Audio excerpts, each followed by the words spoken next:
Even though Brian has his house, still went them, couldn't have done it without them. Brian has been at Edgewood for all 4 years of his high school career. He's in the third year, winner soccer, hopes for this to be his fourth year. Earned MVP his junior year, all CBC first team, and honorable mention Asheville County boys soccer. For his senior year, he's been thinking about trying some new sports during winter and spring, but is still undecided. After Brian graduates, he plans to go to college, but his college major is still undecided. Thank you. God bless you all.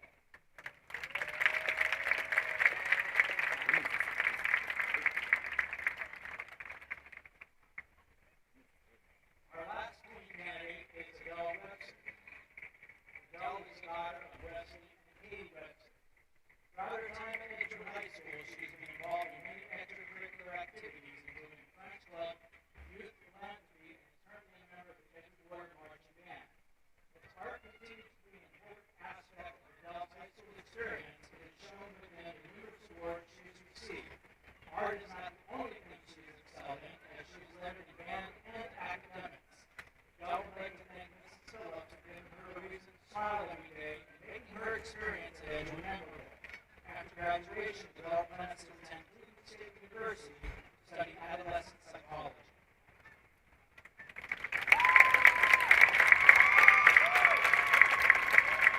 Our last lead candidate is Aiden Webster, that's spelled with 2 A's, plans to attend an undecided college to pursue a degree in computer hardware engineering. He is an avid computer gamer who enjoys marvelous movies and hanging out with friends. Rarely a time that Aiden doesn't enjoy music of all genres except country. Weightlifting and working out are also his hobbies. He is an employee of the Whitby Dip, where he is currently the head cook.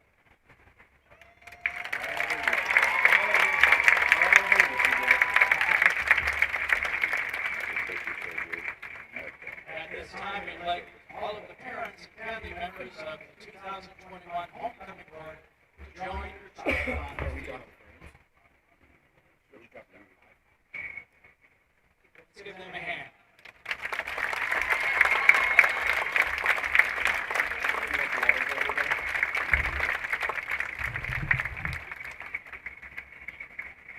And please give a warm welcome back to Edgewood High School, the 2020 Homecoming King, Brian Bisbee, and the 2020 Homecoming Queen, Madison Irish, who will crown this year's Homecoming King.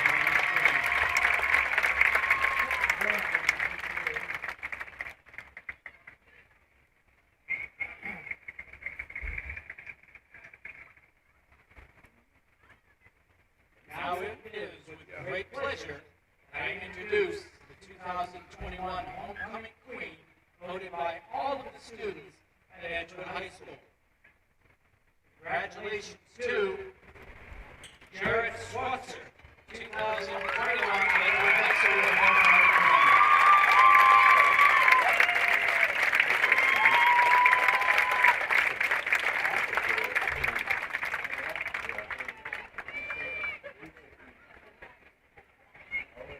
And now the introduction of the 2021 Homecoming Queen, voted by all of the students at Edgewood High School. Congratulations to Maya Beatty, 2021 Edgewood High School Homecoming Queen.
We just gotta remember, anytime you lose it,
Board of Education Super.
For and Gold proudly welcomes Play All Awards and Engraving.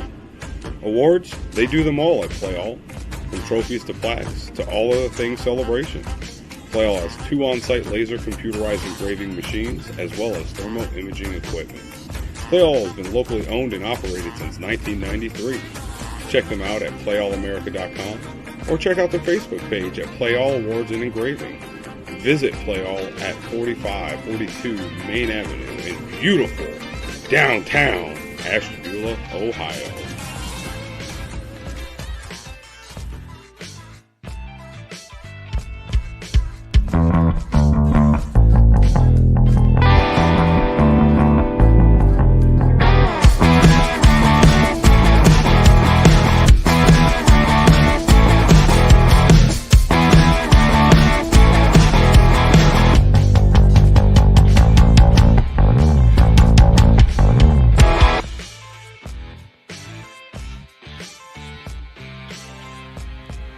Small business looking for a way to advertise locally.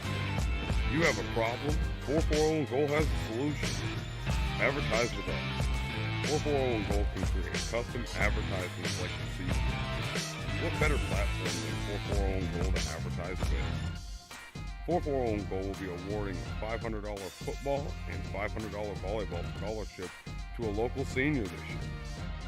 Getting in touch with 440 Gold is easy. You can reach us on Facebook and Instagram by simply messaging us. Or you can also email us at 440goal@gmail.com.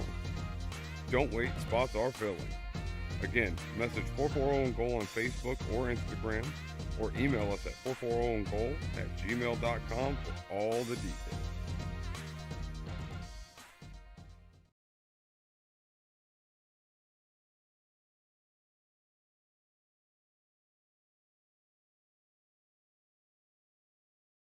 There it is. There we are.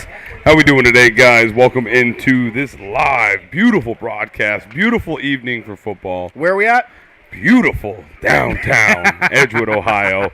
I'm Ryan. Next to me, counterpart Sam. You got it. Coming in to chime in a little bit, have a little fun tonight. We got 12 minutes till kickoff. I think we're getting ready for the band to come out and probably do the national anthem. I would imagine that's typically how it goes at a high school football game. But, you know, tonight is homecoming night, so everything gets pushed, everything gets stretched out a little bit.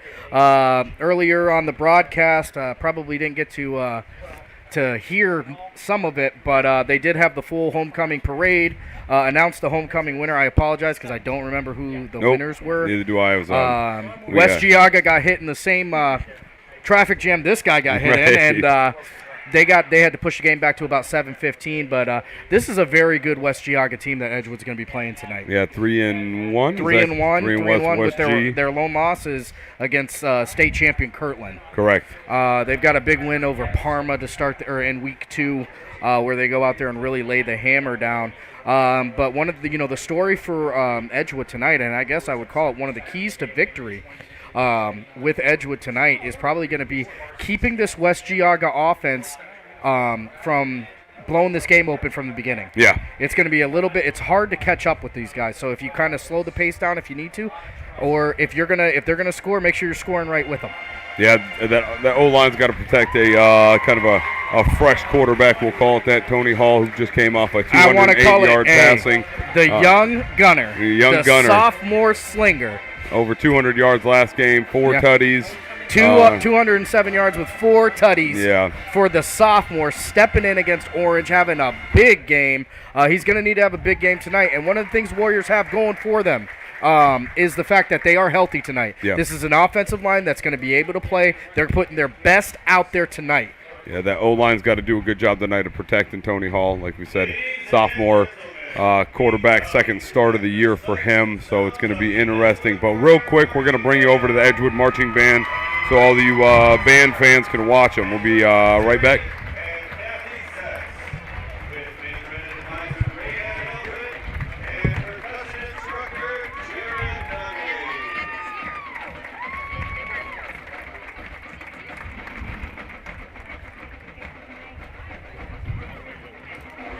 Christian Cunningham has 15 receptions for 214 yards.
All right, and we are back after a beautiful rendition of the national anthem by the Edgewood band. Yeah, exciting night. So again, thanks for tuning in. Edgewood Warriors taking on the West G Wolverines, which I'll say it for Sam because he don't want to say it at all. You ain't gonna hear that name out of my mouth tonight. I can understand it. It is what it is.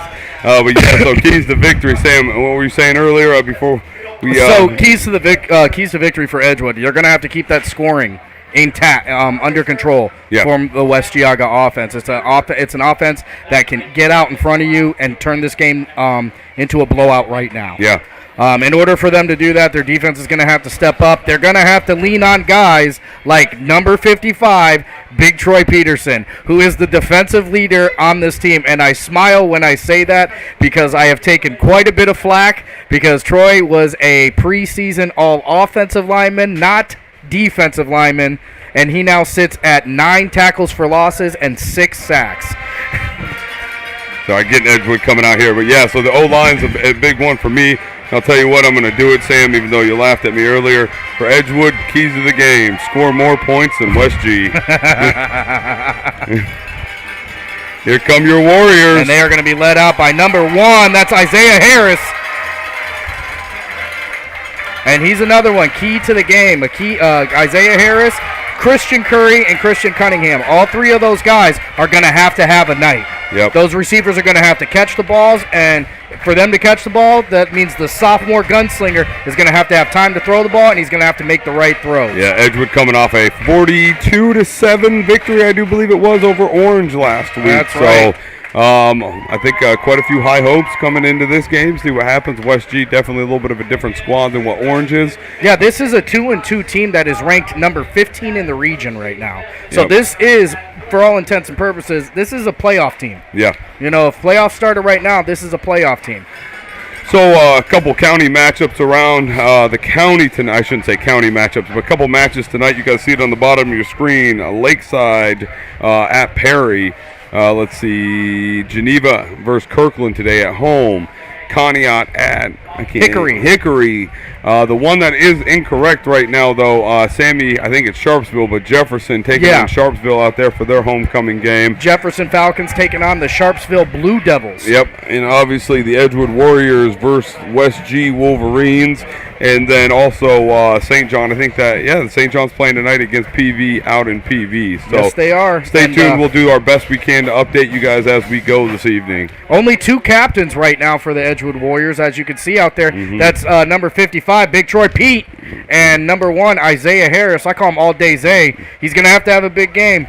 He picked it up a little bit last week, didn't he? Yes, he did, grabbing a couple touchdowns. Edgewood really kind of coming into their own. This is going to be a great game to let them know where they're at. If they come out here and they keep this a tight game or beat West Geauga, I think people are going to look at this Edgewood team a lot differently. Yeah, I can agree with you there. So we're going to hit a message from a couple of our sponsors real quick, and we'll be right back with kickoff, guys. Stay tuned.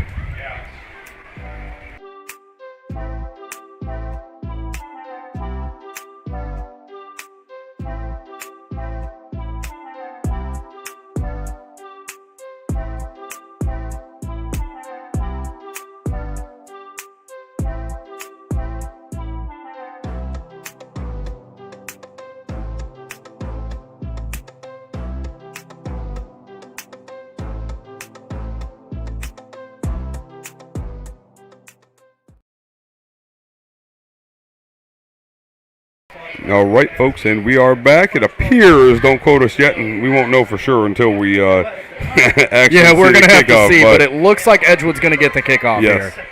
I'm assuming they won the toss, and they're going to take the opening kickoff, and that's what Edgewood wants to do. They want to get the offense on the field.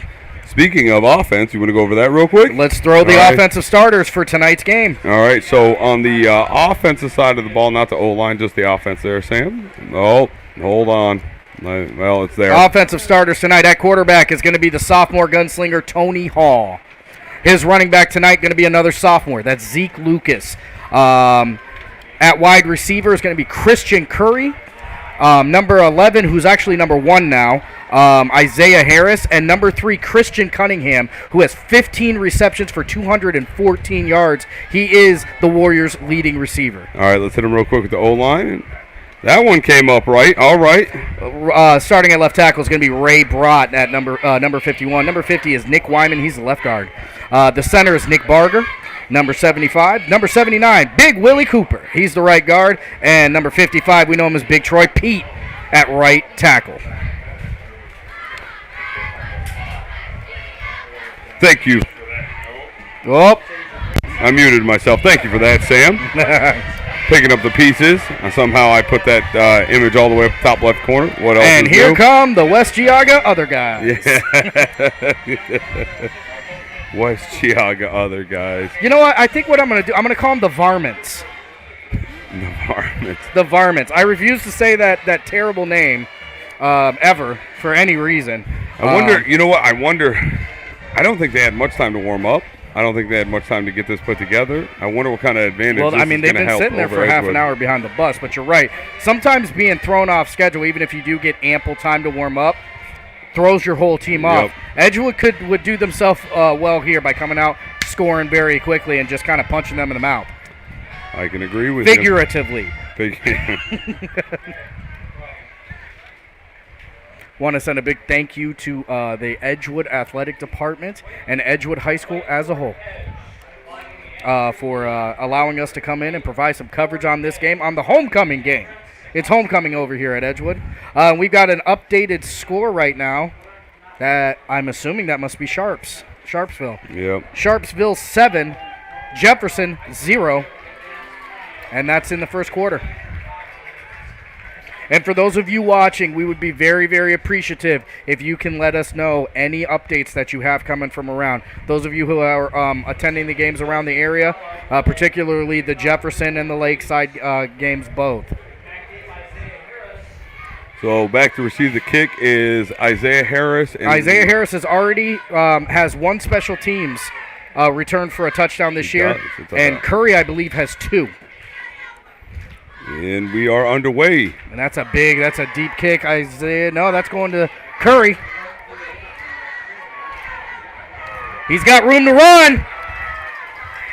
And that's going to be a nice return all the way to about the 39-yard line. Yeah, that's a great start for the Edgewood Warriors. And that was number 3, and I have a feeling number 3 is Cunningham.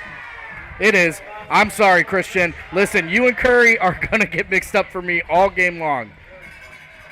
That was number 3, Christian Cunningham. Again, the leading receiver for this Edgewood team. He's going to return it all the way to the 39-yard line. See, I'm getting better at that. Yep.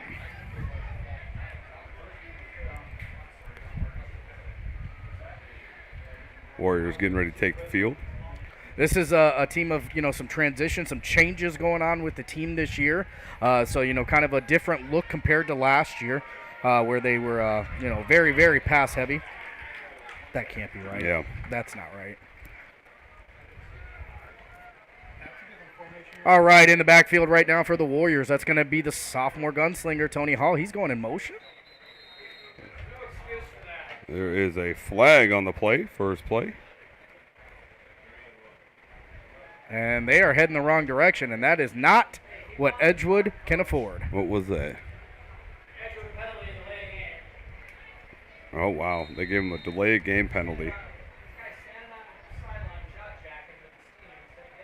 So that's going to bring up a 1st and 15 for the Warriors to start this game. And Isaiah Harris, he's going to take it and fumbles the ball. Edgewood, and Harris recovers the ball Boy, he comes back and gets it, and that is not what you want to start the game as. No, that's a big, big loss for the Warriors. Isaiah Harris fumbled that snap, and luckily for him, keeps his head about him, goes back, gets the ball, because you don't want West Geauga starting right there. No, but that's going to bring up it's a 10-yard loss on in the backfield right now for the Warriors is going to be Tony Hall and Zeke Lucas. Oh no, boy. And they are... Zeke Lucas is going to try and get that out of the end zone. And I think he did. Yep. I'm not sure what's I'll going tell you on. what, I think we got this might be one of those times where you call timeout already and ask the center, are you trying to play today? You might be right, my friend. One of the things we've talked about all year, what's the most important? It seems to plague every single team. That center position, so important. 3rd and 48 on the 1-yard line. Gonna hand it off. Nothing going there. Obviously, we got a punt coming. Yep, they're really close. We just talked about one of the keys to victory for Edgewood. What did they have to do? They had to come out and start hot. Yeah. That is as cold as ice cream in January to start the game. He's going to kick it, and we got a...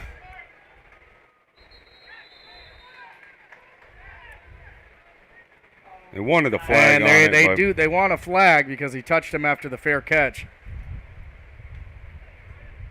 Don't be surprised if they throw a late one because you are not allowed to make contact.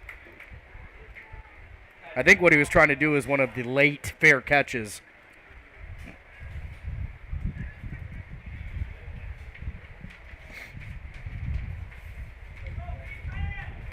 So, yes, not a good way to come out for Edgewood. Let's see what happens here. Not how you wanted to start the game, and West Geauga is going to take over on the 27-yard line. Let's see if this... The first time we see West GL this year, we don't even have any stats on them, but 2 wide receivers left, 1 to the right. Looks like a pistol Stewart formation. in the backfield as their quarterback. Over the middle, over caught, there. Tripped up. It's going to be Isaiah on the tackle.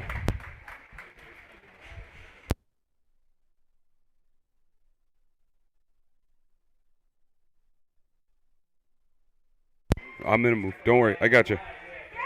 Steps back. Pressure by Edgewood. That's the first sack of the night. And who is that? Number 5. Number 5. That's Enos. No, it's not. That's Estock. And I know that because I do that every time we cover Edgewood. Give me 1 second, Sam. We'll get you fixed up, buddy. Estock on the sack there. And we got a 3rd and 4. And, boy, even holding them to 3 here would be a win. Yeah. Number 24, David Fofana, is the running back.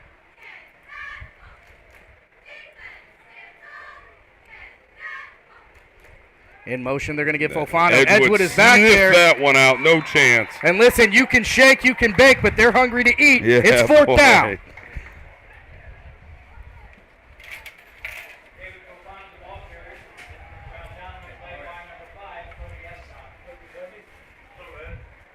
That probably won't work.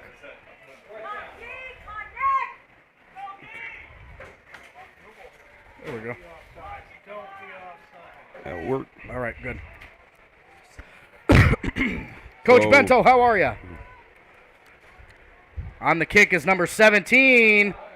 Drilled it. Hey, it's good. That's Joseph Diala on the kick. And if you're the Edgewood Warriors, that's a win. Yes, it is. That's a win. You have an absolute nightmare first possession. You hold them to 3 and out, force them to kick it, and I don't know what I'm going to call them, the varmints. I'm not saying the W word. I'll just say it. The Wolverines come out, nothing going. Edgewood does a great job. I'll call them the River Rats. Right. I don't care. Edgewood does a great job at coming out after a very, very slow offensive start. Fumbled the ball twice, and then threw the ball about 40 yards backwards. Yeah. And then Isaiah Harris unfortunately, grabs it, the center has more passing yards than the quarterback on that first series. Yeah. Coming out here, 8:31 here in the first quarter. They're going to take the opening kickoff, and Edgewood going to come out here and try and get a much better series than the first one. This is an offense that when it gets going, Edgewood very dangerous, very, very dangerous. They've got playmakers in Curry, in Cunningham, in Isaiah Harris. They've got the young oncomers, Tony Hall and Zeke Lucas out there. And then you've got an offensive line that for the first time all year is healthy. Scoring update, PV 16, St. John nothing. See if I can get that updated on the other side here in a moment. All right. And the kick. I'll tell you what. That's going to be Cunningham. He's going to take it. And they're going to get him right at about the 19-yard line. Tell you what West G does have for sure. They got somebody that can kick the ball. Yeah, that kid's got a boot on him.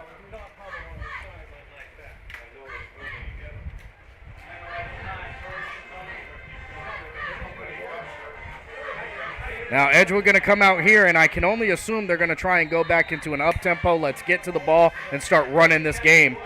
They did get hit with a delay of game, which is the worst thing you want on the first play of the game. Yeah. You just got to take it as West G maybe got the ball that first time instead and kind of move on. Hall and Lucas are going to be in the backfield for the Warriors. And that's Zeke Lucas, and in the backfield are the West Geauga whatevers, and they're going to get the tackle. It's going to be, looks like loss of a yard.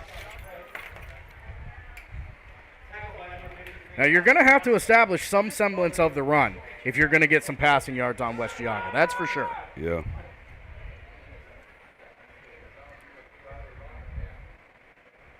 Hall backing up. He's going over top. He's got Isaiah. Good defense by West G. Nobody there. I'll tell you what, if Isaiah gets a hold of that, that's curtains, buddy. Yeah.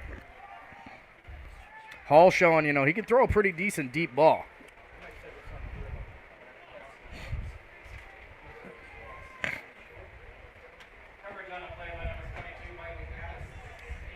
And just like that, it's 3rd and 12. Hall and Lucas in the backfield for the Warriors here. Hall's going to take the snap. He's looking over, looking for a man. He's going to find Isaiah Harris. That's going to be good. He's going to drag a couple of those West Geaugas to an Edgewood Warriors. First down!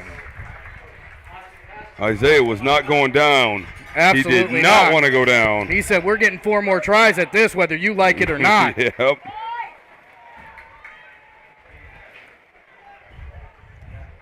Tony Hall and Zeke Lucas in the backfield for the Warriors. He's going to take it. Hand off up the middle.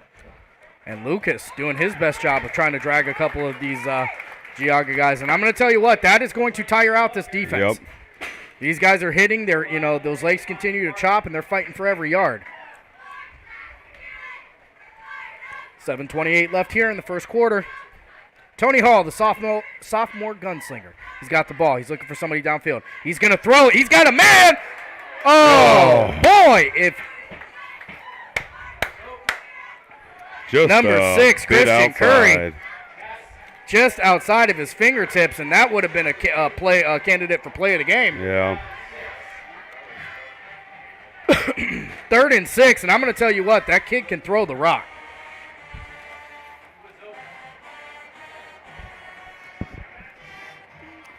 Never, ever, ever, AJ. Never, ever, ever.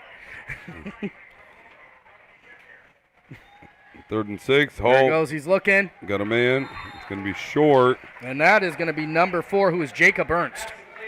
Yeah, it's going to be short, but the question now is, so is this 4-down territory for the Warriors or not? Bringing up a 4th and about 2. Excuse me, 4th and 2. And it's the same group out there. I imagine they're going to try and get these guys to jump. I don't know. This might be 4th down territory. I mean, your defense held them. You're on, yeah. Oh, they're calling it a 1st down. And after some wiggling around, that's good for a Warriors. Wait a minute. He called the 1st down. And that's going to be good for a Warriors. First down. Oh, I got to update. Harris in motion. There That's it Zeke. is. He's going to take the rock up the middle, looking for some room. Little met by a lot of those there. West Geauga guys there. What's your update?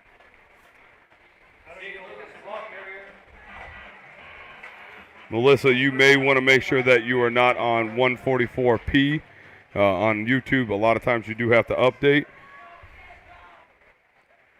your settings on there. Hall's going to take the snap. He's looking. That's Isaiah Harris with the catch. Catch and run. Here we go. And Edgewood Warriors on the run. Another Edgewood Warrior. First down. We call him All Day Zay. Update from down the road is going to be Jefferson 6, Sharpsville 14.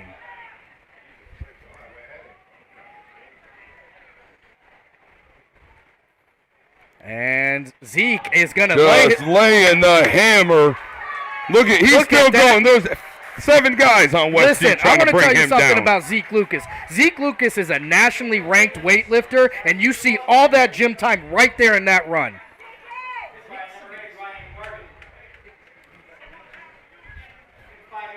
And that's why he's on my fantasy team. Tony Hall, he's going to take the snap. That's going to be a pitch to Zeke. Cuts it back, tries to make some room, not much going there. Flags everywhere. Late flags if that's going to be a hold because they already I think make the that tackle. was a face mask, but I'm not sure. Did they get his face mask or? I think that was face mask. We got a face SG. mask on West SG, Geauga. yeah. And the Edgewood Warriors are going the right way. Yep. And I'm pretty sure that's going to be good for an Edgewood Warriors. First down.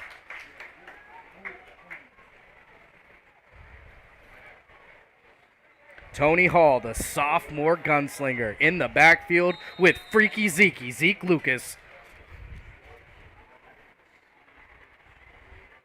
Trying to get him to jump off. Nobody playing the game.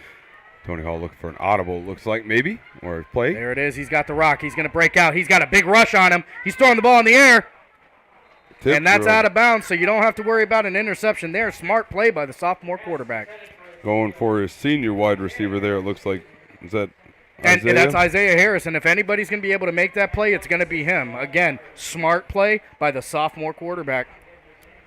We got 5:30 here in the first quarter, and Edgewood is strolling down the field. Yep.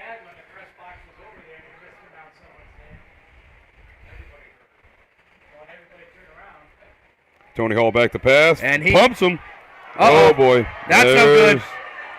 That's a sophomore mistake right there. Yep, bud. he throws the pump fake, and the ball comes loose. That's a turnover. That march comes to a screeching halt. Edgewood That's was tough. rolling right down the field. So the defense going to have to come out here and make something happen again. Looked like West Geauga does some stunting there and gets in the backfield right in his mouth right as soon as now. We got an update from over in Lake County. Lakeside Dragons 0, Perry Pirates 7. That's in the second quarter.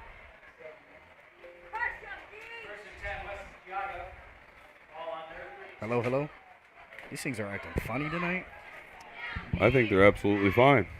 I think you're acting funny tonight, Sammy.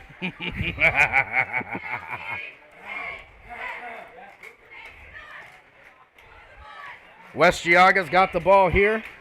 Stewart in the Edgewood did a great background. job last time coming out here, firing off the ball, getting to the backfield, held them to 3 points after having the ball on about the 25-yard line. Stewart and Fofana in the backfield. Stewart's got the ball. Looking back, looking downfield.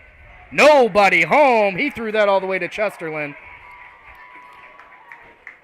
Nothing. There wasn't. I mean, that was kind of weird. It wasn't even. Oh, I guess you're right. That would be Conneaut. But there wasn't. There was three Edgewood defenders out there. There wasn't even a receiver. Yeah, was there? I'm telling you, he actually gets off lightly there because if Curry has the speed to go get that. Yeah.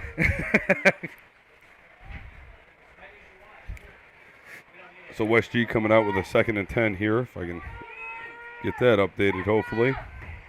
Number 12, Angelo DeCiccio, going in motion back and forth as a receiver for West Geauga. Number 7, it's Ty On the Bowes. back. He's got the ball, looking for some room to run. He finds it, but not before the Edgewood Warriors grab him, drive him right into the ground there. Yeah, West G having trouble getting downfield on the Edgewood Warriors this hour. I'll tell you what they are not having trouble, though, is giving that quarterback a little bit of time. Yeah. That offensive line for the West Geauga football team. You just can't help yourself. Listen, we don't say names that offend anybody anymore. That W name offends me more than any word in the English language. Yep. So this is kind of a not interesting. I don't know if that's motion or whether or not they just don't. It's just West Geauga. That's what they do. Everybody, they're never still. They got 2 wide receivers right, tight end now down. Keep an eye. They got number 22. He's breaking out. Looking downfield. He's got a man. Just a bit outside. And good defense by the Edgewood Warriors there is going to keep that from going anywhere. It's going to bring up a long 4th and 8. And we call that 4th and ocho. Maybe you do.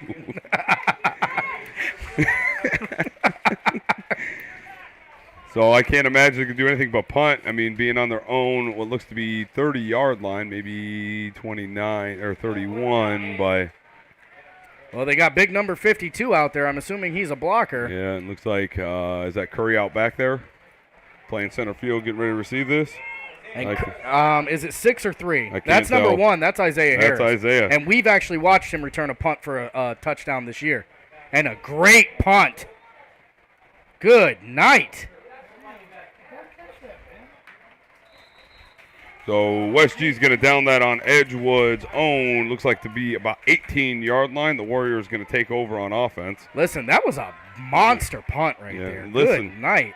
That guy, I didn't mean to say listen after you said listen, but I did it. But that guy, that kicker for West G, I mean, I'd like to see him and Ethan Yost knock them back and forth. Yeah, I'd love to see that. Yeah, little what's that? Geauga County versus Ashtabula County kickoff. Yeah, you know what? They got a little bit of a leg here at Edgewood too, as well, in Kobe Rockwell. Yep.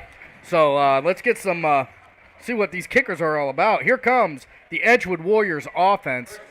Offense was really working for them on the last set. An unfortunate fumble gives the ball back, but the defense holds up their end of the bargain. It's time for the offense to pay the piper. Yep. I'm looking for a long one here. Ball's going to be in the backfield. He is all alone. He's got room to run. He's going to throw it. And that's interference. There's no way. No call on that play.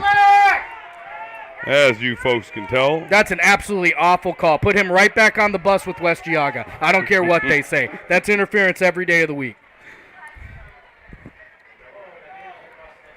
Sammy, you could be the 12th man. Hey, listen. 12th man for anyone playing West G. When it's not Ashtabula versus Ashtabula, get ready for some fan perspective.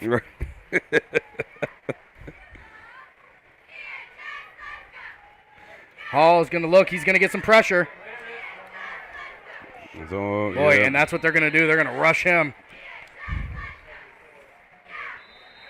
We got a player down. Thank you.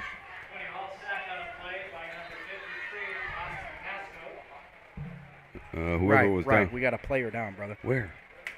Oh, I didn't see him. I thought it was Edgewood. I'm sorry. So, quick message from a few of our sponsors. Sorry, guys.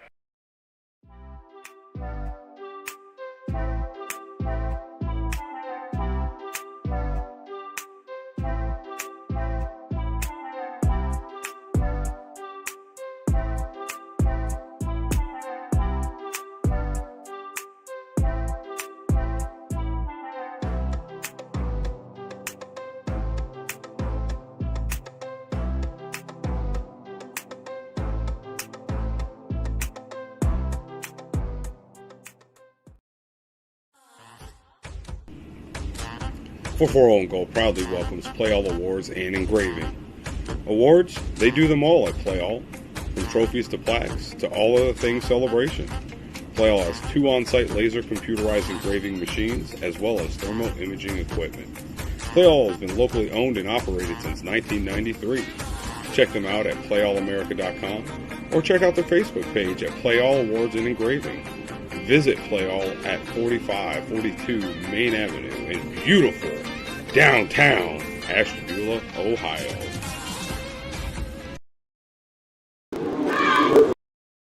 For the Edgewood Warriors. No favors yet. Let's see what they can do. I'm telling you. Did they get the safety? Nope. No, they're marking them down just before. So 4th and 20 on the prior yard line. I think it's now.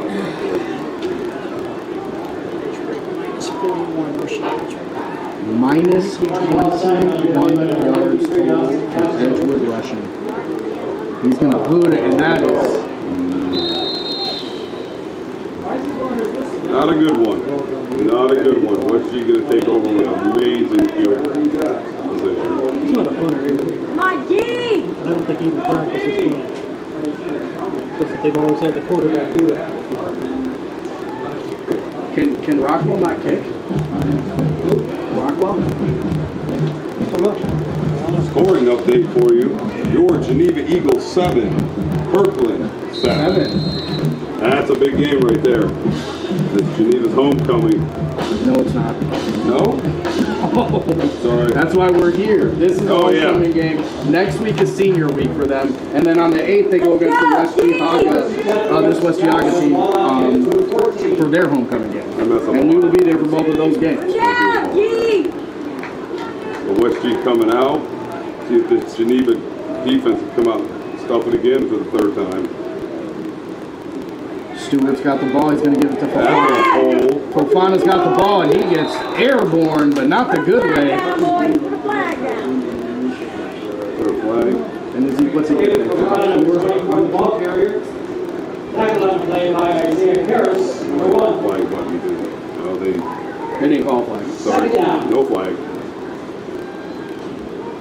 Come on, D! West Geauga's quarterback, Stewart. And David Fofana, that's their running back. Fofana's got it, and they're going to get him the back on, but he doesn't make the tackle. And that was number 45 for Edgewood, and that one is Enos. He read that all the way. And he got there and did everything but the last step. We got a timeout? I'm going to assume that was what? Timeout. Home team timeout? No. Sounded like it was a home team timeout. All right, so Edgewood doing a great job on defense. They've done actually spectacular, if I'm honest. Giving us 3 points and positions that they've had the ball 25 yards line and 25 yards to go. They're great. Edgewood's offense got to put together here. Offense has not put the defense in good positions each time that they've gotten the ball down. The offense is going to have to, make a concerted effort to cut the mistakes down, get the ball downfield, and make the plays. I can agree with you. New updated score real quick. So Geneva Eagles 7, the Hornets 20. Listen, I'm wondering how accurate that thing is because they just scored 13 points in 4 seconds. Not necessarily. So just know that. Just know it might. But that's the best update. That's the best updating that we have. So we're going to take it. All right. Stewart and Fofana in the backfield for West Geauga. Stewart back, looks in there. No good, nobody home. And guess what? Another 4th down for the West Geauga. It's a great job on the Warriors. It's a great job on the Warriors. But I mean, at this point, we're sending out the kicker. Sending out the kicker. This defense has played out of their mind tonight. Joseph Diala coming out and kicking for West Geauga. Push it back, boy!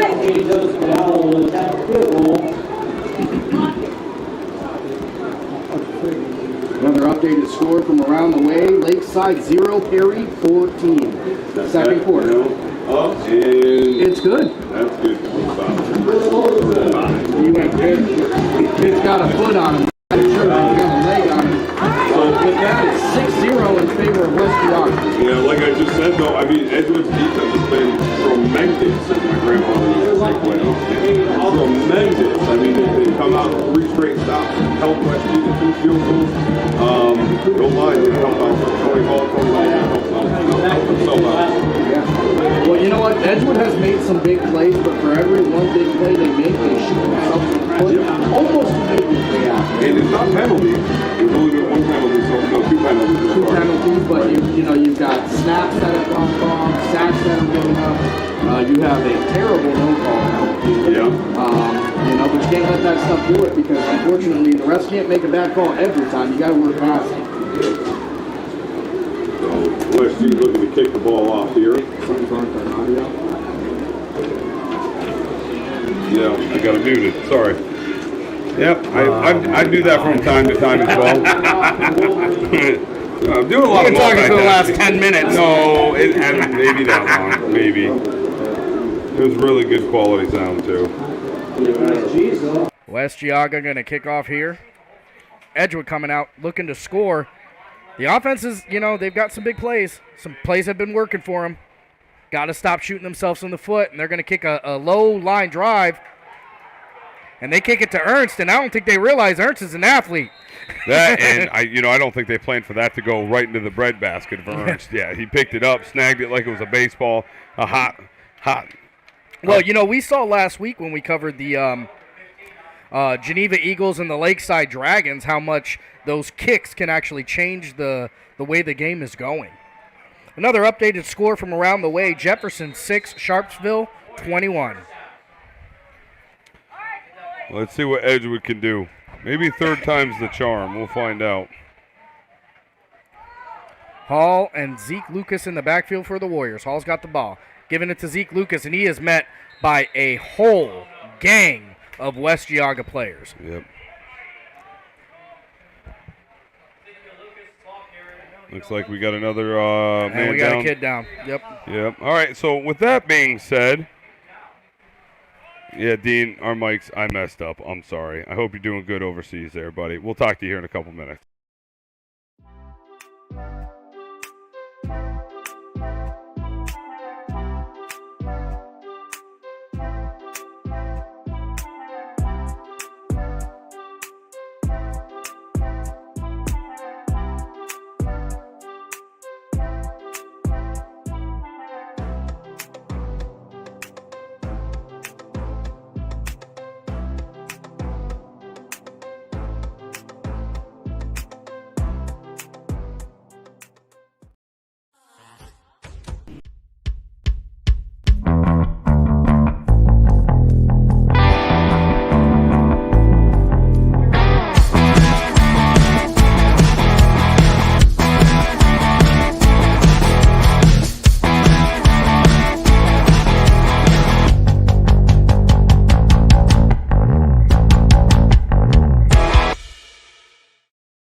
All right, you should be able to hear us appropriately this time. Now we are 2nd and 13 on the 33-yard line for the Edgewood Warriors. Hall and Lucas in the backfield. Lucas is going into motion. Hall back. He's going to throw over on the slant. Makes two miss. And guess what? Christian Cunningham. Oh, no. That is a fast man right there. Listen, Christian Cunningham, 15 receptions, 214 yards going into today's game. He's a big play receiver, and he gets tripped up at the end. Otherwise, that's what they call out here a tutty. That's also what they call out here a Warriors first down. See if Edgewood can capitalize that. Over the top. And did he make that catch? Is there a flag? Did he make that catch? Yes, he Are did. you kidding me right now? He put that on Ladies a dime. and gentlemen, let me reintroduce you to All Day Zay. Isaiah Harris in the homecoming game making a phenomenal catch with a great throw by the sophomore gunslinging Tony Hall. That's good for a Warriors.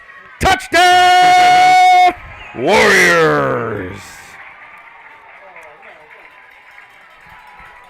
And just like that, the Warriors are going to kick for the lead here.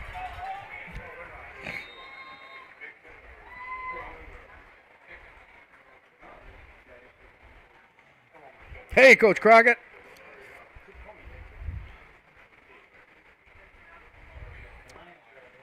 Kobe Rockwell, he's going to kick, and I'll tell you what. And that's good for the Warriors lead, buddy.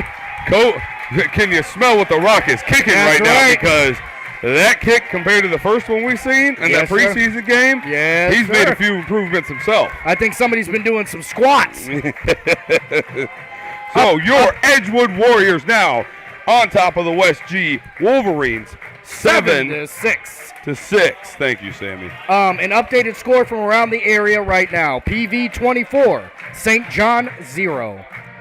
I believe, if I'm not mistaken, that's PV's homecoming game as well.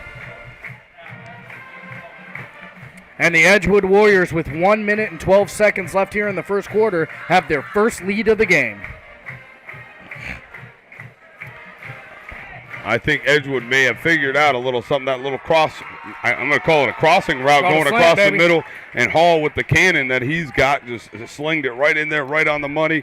marched down the field to about the 10, 15-yard line, and another great pass. 2 for 2 for Hall there on that passing. With those athletes out there, those wide receivers, that play is all day. Yeah. Yeah, you can see he turned on the Jets, too. He kind of came east to west for a moment. Then he figured out what north and south was. They got some guys rolled. that can run out here.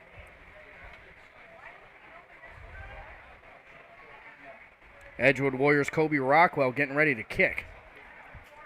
I think he's on my team, actually. Maybe. I think that's my kicker. That's my kicker, dog. That's my kicker.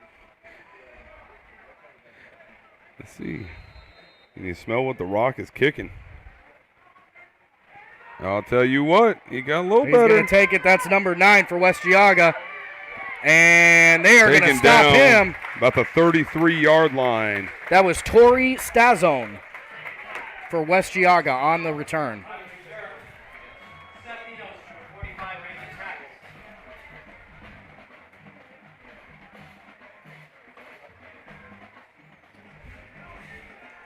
Yeah, shout out to a good friend of ours, Dean Callender, currently overseas. I know it's probably, about 2 o'clock in the morning, wherever he's at? I feel like it's got to be like 2 a.m. or something. Yeah, he's overseas doing the National Guard thing, I think is what it is, right? And hopefully I'm saying that right. But thank you for your service, buddy. Really can't wait to see you whenever you come back. And he does have a little one on the way.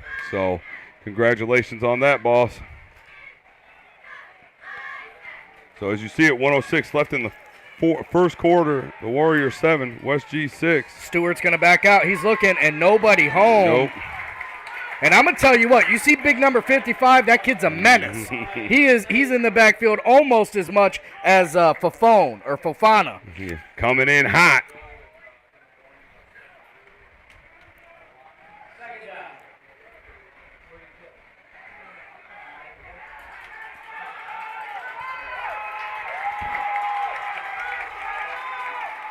The crowd livening it up a little bit here. Stewart and Fofana in the backfield. They're going to take it. Stewart, he's going to break out looking downfield. Got a and man. Nobody home. He was wide open, too. Edgewood caught a break on that one. That's what you call pass interference by the footwork. Right. He was wide open. Yeah, they get bailed out there because if he catches that ball, that's what you call curtains. Yeah. I mean, there's a couple defenders downfield, but 56.3 seconds left here in the first. Edgewood up 7-6. It's 3rd and 10 on the 33. Stewart and Fofana, they're going to be in the background for West Geauga. Big spread set here. Motion right by number 5. And I think that's timeout on Warriors. So Edgewood uses. I mean, Elijah almost had to tackle the referee to get him to give him that timeout. Updated score. The best one we got right now, Jody, is Perry 14, Lakeside nothing. No guarantees that our scores are right, folks out there. Just so everyone knows. If you have a score, throw it in the comments. We will throw it on the air. Looks like updated score: PV Lakers 32, St. John nothing. That's all I got so far. They don't even have our score right. They don't even have our score.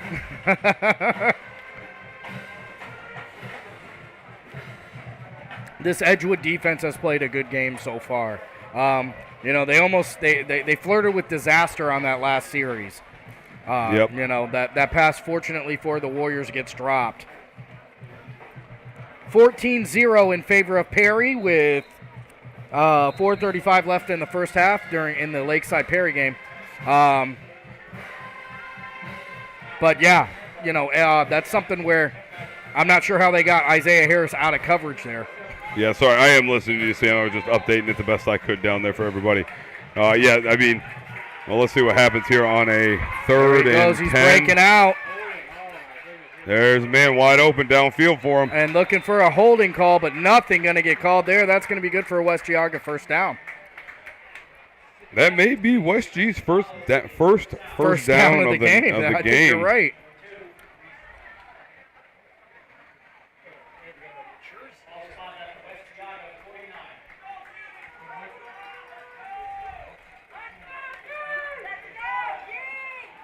Stewart and Fofana in the backfield for the West Geauga. As you see, yeah, you almost said Wolverines. Motion.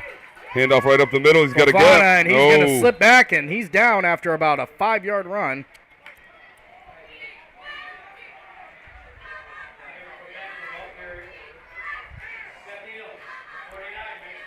33 seconds left in the first quarter. Seth Enos on the tackle there.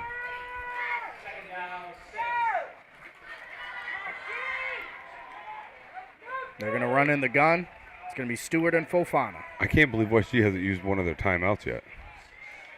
Did they not? Oh, is it still the first quarter? And Fofana's got it, and guess what? There's a bunch of Warriors there, but not before he gets about 3 yards. This has been a long first quarter now that I'm processing this, hasn't it? Mistakes. Yeah. Mistakes. I said I couldn't believe West G already hasn't used a timeout because I thought it was the second quarter. Yeah, no. So officially the second quarter is getting ready to go underway. And after one, the Edgewood Warriors up 7-6 over West Geauga here in beautiful downtown Edgewood, Ohio for a Warrior homecoming game. Why are you stealing my thunder, Sam? Come on now. With that being said, we're going to take a quick TV timeout. Commercial break. We'll be right back. Are you a small business looking for a way to advertise locally? You have a problem? 440 and Goal has a solution. Advertise with us. 440 and Goal can create custom advertisements like you see here. What better platform than 440 and Goal to advertise with? 440 and Goal will be awarding a $500 football and $500 volleyball scholarship to a local senior this year. Getting in touch with 440 and Goal is easy. You can reach us on Facebook and Instagram by simply messaging us. Or you can also email us at 440goal@gmail.com. Don't wait, spots are filling. Again, message 440goal on Facebook or Instagram, or email us at 440goal@gmail.com for all the details.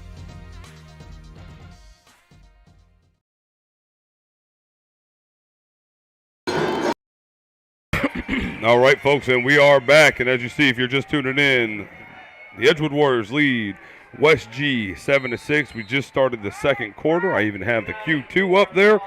Things are going right. A little smoother broadcast. Here we go. 3rd and 4, and they're going to meet him. Oh, no, he's going to break it. He's going to be good for a first and a lot more.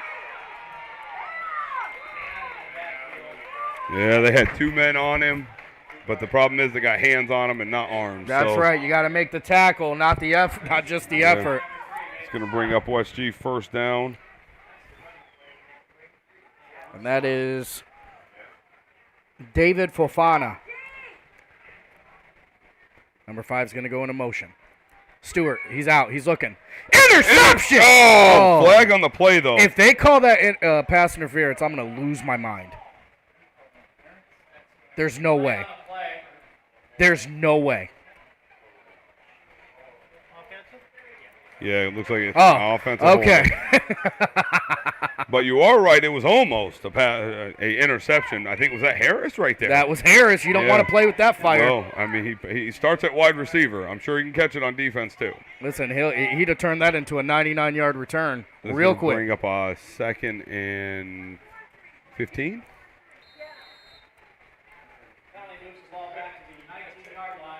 So West G on Edgewood's 19. No, they can get a first. So yeah, 2nd and 19.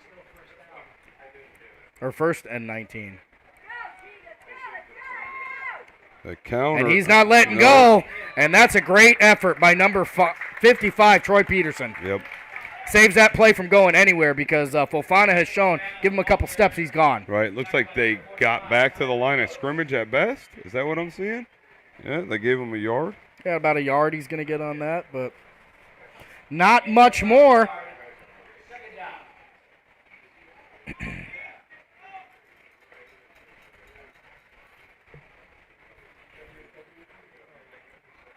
Edgewood's defense has been stout. Let's see if they can keep it up. They've let one big play kind of break out on them, but let's see where they go here.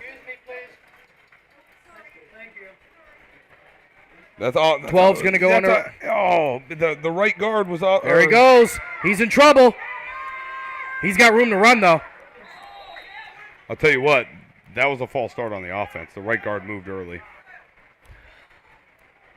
Yeah, they're going to let that go. Yeah. Not much on that play. Looks like he. No, you know what? You got to give like. Stewart credit though, because he had a lot of Edgewood, not a lot of West Geauga in the backfield.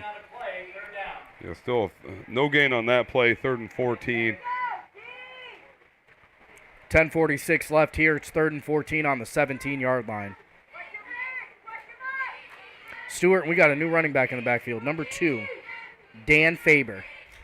Snap his back. Or number Looking to 24, pass. sorry. Over the top. He's got a guy in the corner, and he dropped it. Oh, he did drop Yep. it. Michael Cavassini, I'm sorry, was the running back, not Dan Faber. And the football gods smile upon Edgewood again. Because that's a great throw by Stewart. Right, perfect throw. Put it only where the receiver could catch it. But honestly, it was good defense all around. I mean, it's 4th and 14, and here comes the kicker. Yep. And Edgewood's going to have to start thinking, boy, we got to get aggressive. We're going to have to knock one of these down. Yeah. Otherwise, they're going to kick themselves into a win. Look for number 55. They call him Big Troy Pete.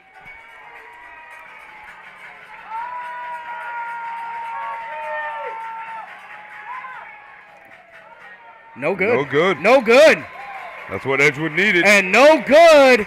That qualifies as a 4 and out. It sure does. Edgewood takes over on downs. Another amazing defensive stance by the Warriors there. Absolutely. Now, they did give up one big play. That chunk play was a misdirection, it looked like.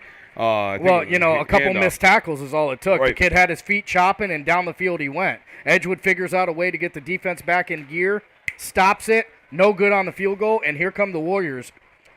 Let's see what they can put together here. They did a really good job last series putting a great drive together. Let's see what they can do. Hall and Zeke going to be in the backfield. Cunningham, Harris, and Curry are your wide receivers right now. Zeke's going to get not much. Maybe one. 10:25 here. The Edgewood Warriors are currently enjoying a 1-point lead.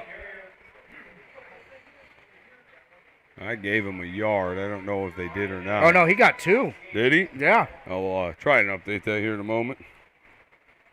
And here you go. Here's your favorite set, the trip set.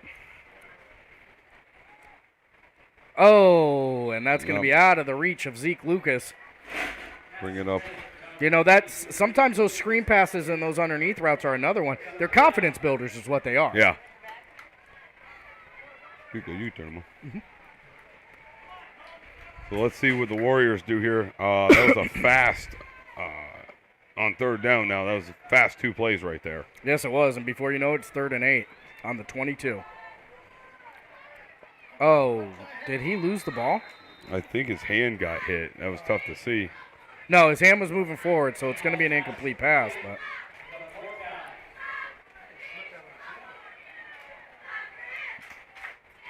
so the screen pass is no good, and we need to punt here. Yeah, and not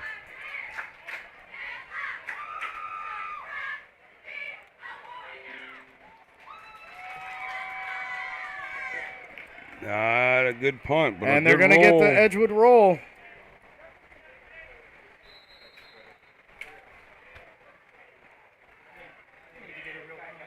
Yeah, I think Edgewood is going to maybe look into a guy to kick the rock.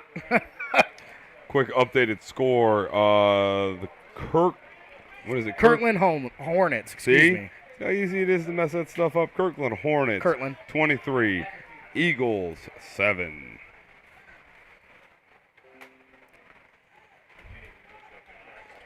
First and 10 on the 46-yard line, and here comes the West Geauga offense.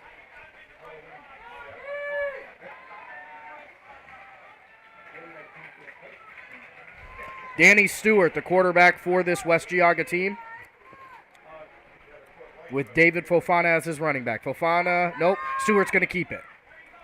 That's going to be good for about 3, maybe 4. Call it 2nd and 6. Yeah, it's going to be good for 4.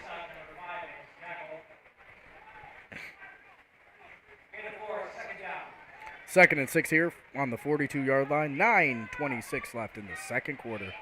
Edgewood homecoming game. Warriors enjoying a 1-point lead right now.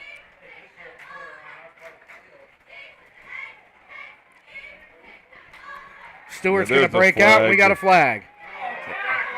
If there's a flag, it's coming back. It's going to be false start on the offense. The one wide receiver jumped a little bit. So they're going to get another. They're going to get another look at that because of the false start. But yeah, you got to tackle there. Mm-hmm. Oh no, it's illegal motion is the call. Is it? So they're going to go back. I think that's a. Is that 10? Yeah, that is 10. Yeah, 2nd and 6. No, that's 5. So it's going to be 2nd and 11. So it's 2nd and 11. That's a 5-yard penalty.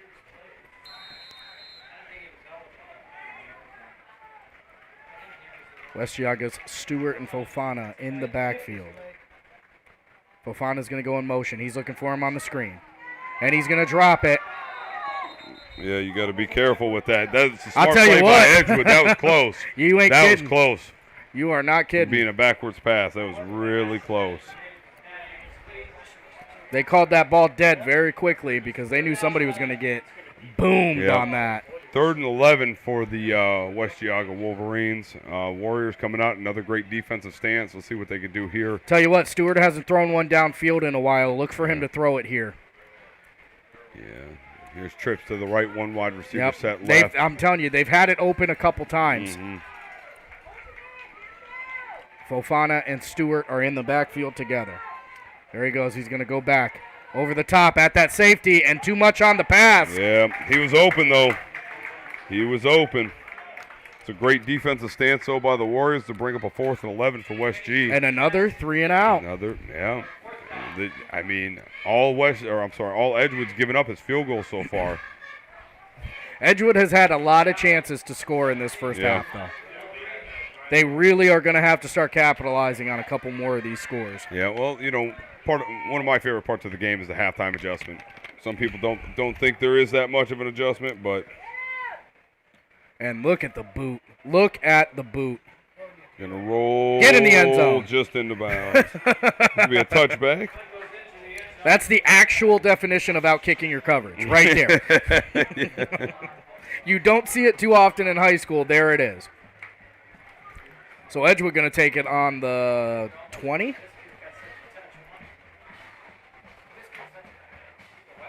I think it's a 25. I thought it was a 25 no, too, but it's marked the 20. On the 20, aren't they? You know what it is we're so used to seeing kicks out of bounds, everybody gets it from the 35. Right. Perry 21, Lakeside 0. That's the halftime score in that Lake County matchup.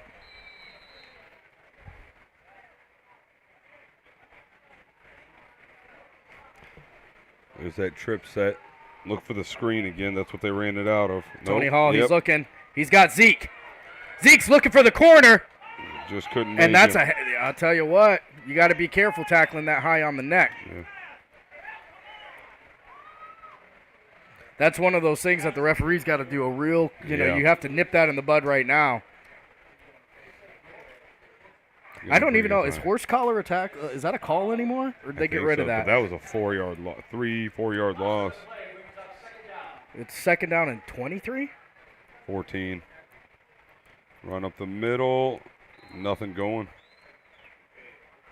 Yeah, it's not 2nd and 23, I can tell you that. No, now it's about 2nd and 15. Sorry, 3rd and 15. So 3rd and 16. 7 minutes here, and Edgewood's got themselves in a hole again.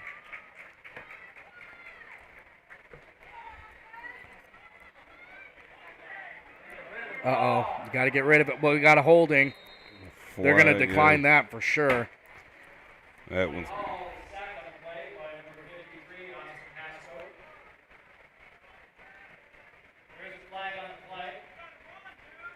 Yeah, holding on Edgewood, and I am in.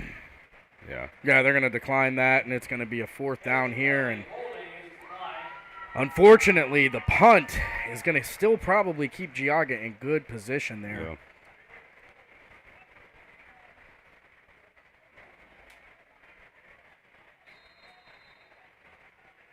see. Oh, no. Blocked. That wasn't blocked. It's shanked. Did it? Yeah. All right, West Geauga going to be inside the 20 to start this off.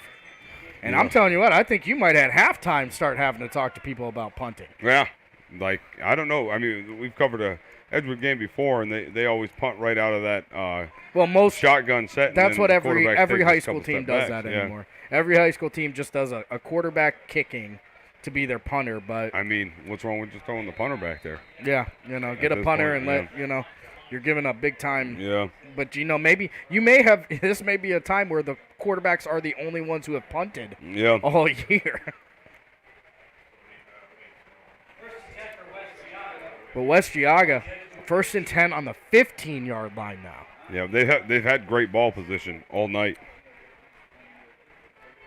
Edgewood gonna have to pull one out here. Great tackle.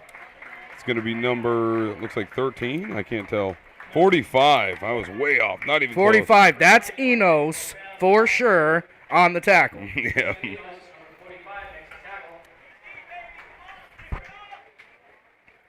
Number 75 going to check into the game, and that is Nick Barger.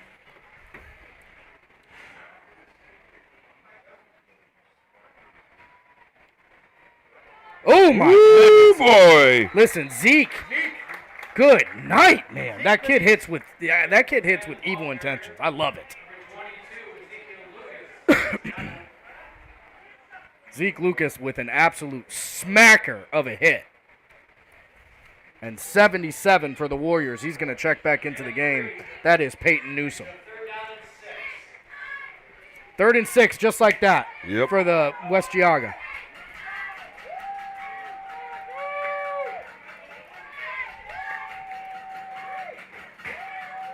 Tell you what, I've been saying this. Stop here. That's where it matters. There it is. Nothing. And here comes the kicker. I think there's a fumble. Listen. They're calling him down. Your defense has played elite tonight if you are Edgewood. This is an elite showing defense right now. Yeah, it's amazing what the Warriors have done. One big play. They've given up one big play that got them down about 45 yards. But let's see if he can make this field goal. He is currently 2 for 3 right now for West G on the field goal. West Geauga has gotten the ball inside the 20 like 3 times. Yes.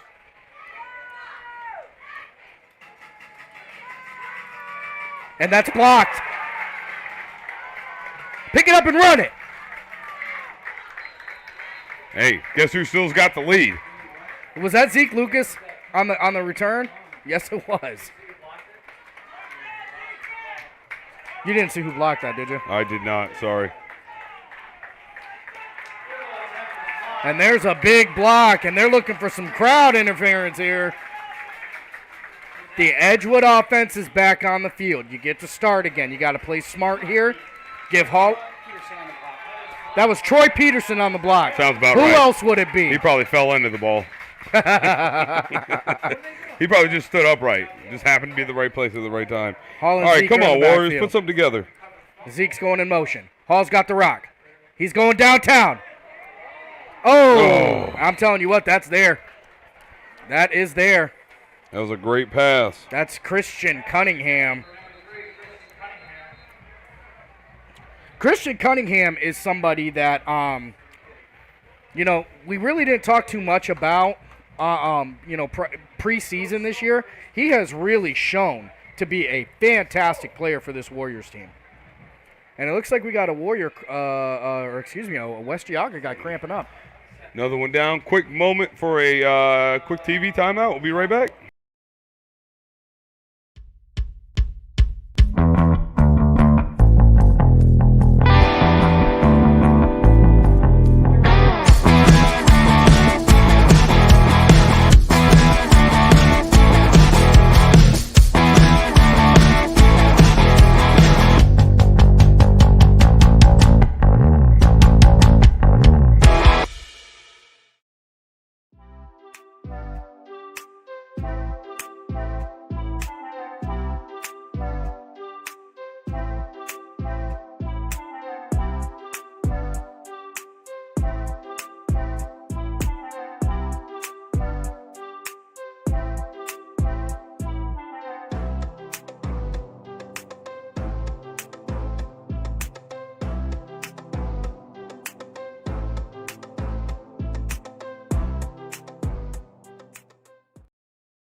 All right, and we're back.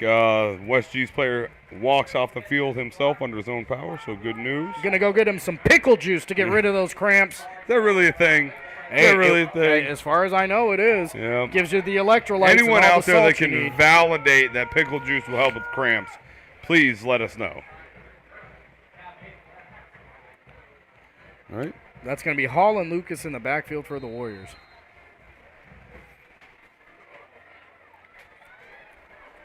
And there it is, but they're right there. It's going to bring up a second and what looks to be, or third. That's going to be third and about 6, 6. give or take. Maybe 7 because it looks like they moved up just a hair. Edgewood 6, call it 7. Coach Rich said it's 100% true. And they got him. Yep. Yes, sir. Not going to be enough for a first down. But that's going to make it a 3rd and 1, and they're getting out of the shadow of their own field goal post. That is true. 4:39 left in this second quarter here. Edgewood up 7-6 on West Geauga right now. Peanut butter and pickle juice. What kind of sandwiches are you eating over there, Mr. Bento? Hey, Coach, that sounds like a good sandwich. I'm in. Whew. And that's going to be, that has to be good for a first down. Oh, And some more. yeah, and Look at more. the move. Rumble, rumble, rumble. Take him downfield. Here we go. We'll listen, and we'll that's take when that you're on 12-yard gain. Listen, when you're on the basketball court, that's when you say, big body, Yeah. big body.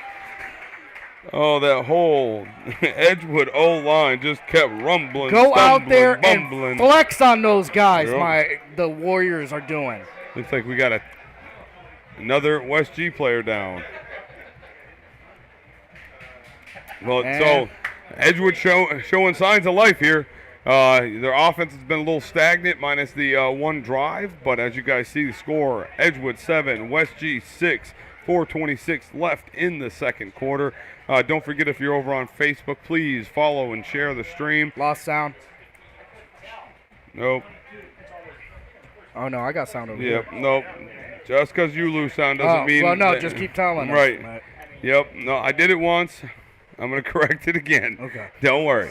But if you're over on Facebook, Yeah, keep follow- letting us know if stuff goes wrong. By all means. Come on. I got it.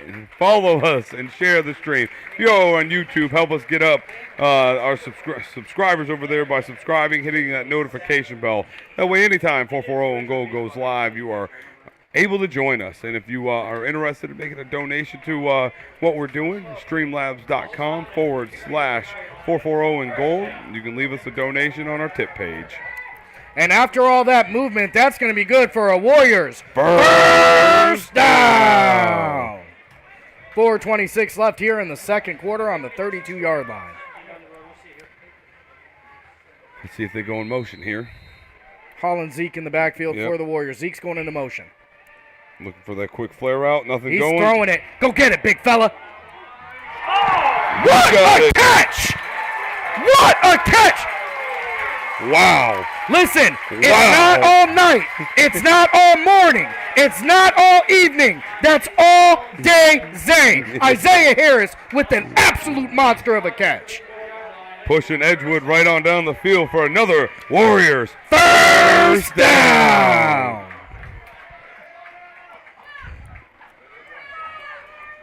Curry's in motion, and Zeke's got the rock. Lowers his head. Rumble. Rumble, young man rumble, and he's real close to a first down. And here come the Warriors. Yep. It's going to bring up a second and probably about, I'm going to go with 4.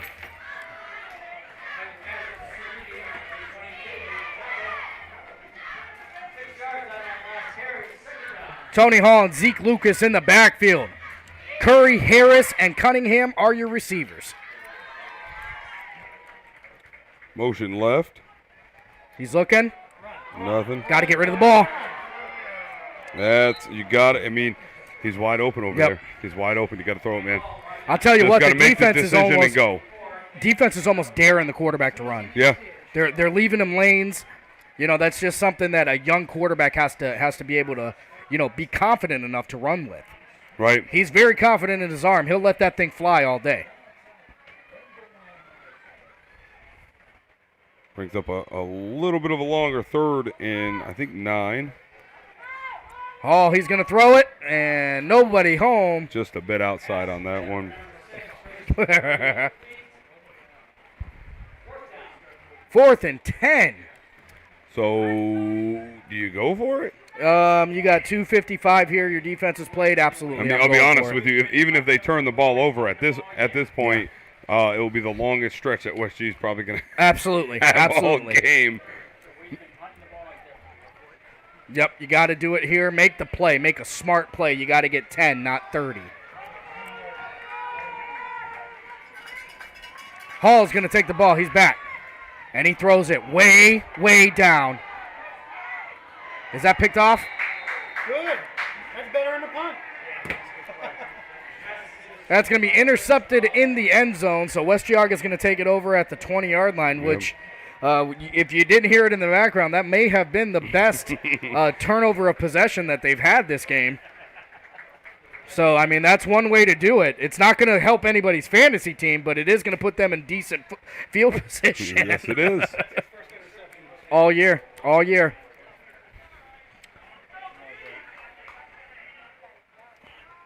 So West G taking over on Edgewood's 20-yard line. And Tony Hall is your quarterback this I'm sorry. week. Yes, he is. Edgewood's, I'm sorry, not Edgewood's 20. Their own 20-yard line. Said Their that own totally 20. wrong. You got it. No worries. I'm glad you're all right with it, Sam. All right, Stewart and Fofana in the backfield. And guess what? They're tightening it up here. 2:47 left here. Fofana's got room to run. He's got an edge. Cutting it back in. You got to make tackles, though. You got to make tackles. It's going to be number 2 and number 5. Number 2 is John Philippe Heath. It's going to be enough for West G first down, moving the chains. 2:36 and counting. Why is the clock stopped? Oh, because it's first down. First down. Yeah, it's a temporary clock stoppage. Defense is going to be asked to make another big play here. So, They're going interesting into motion, formation. and West here we G go has. into that West Geauga wishbone. And Nothing. look at. Just I'll tell you swallowed up. what. If at first you don't succeed, try again. That's Troy number- Peterson finishes the play. I'll tell you, number 64 on that D line made initial contact, slowed him down. Troy Peterson came and cleaned up the mess. Brings up a 2nd and 11 for West G.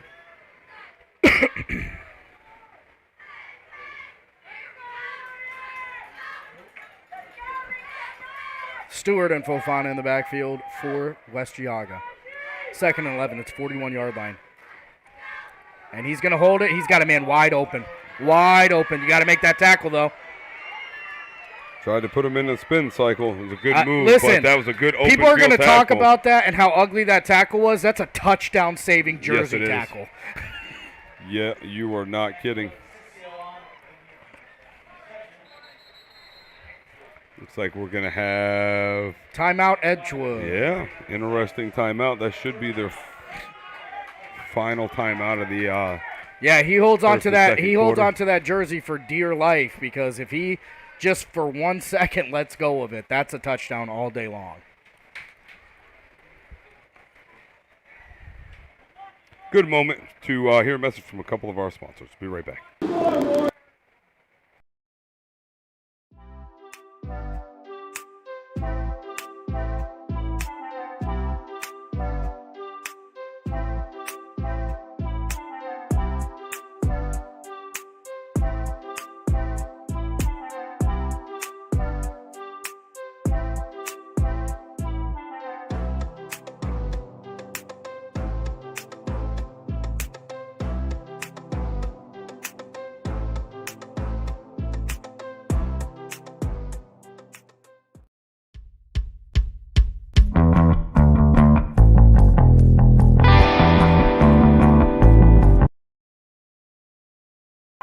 First and 10 here on the 45-yard line. We're back. West Geauga is moving the ball.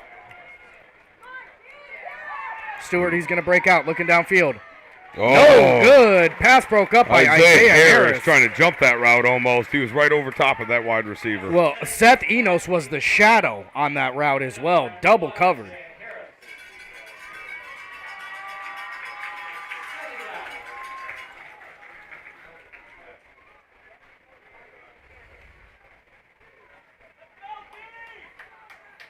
1:28 left in the second quarter.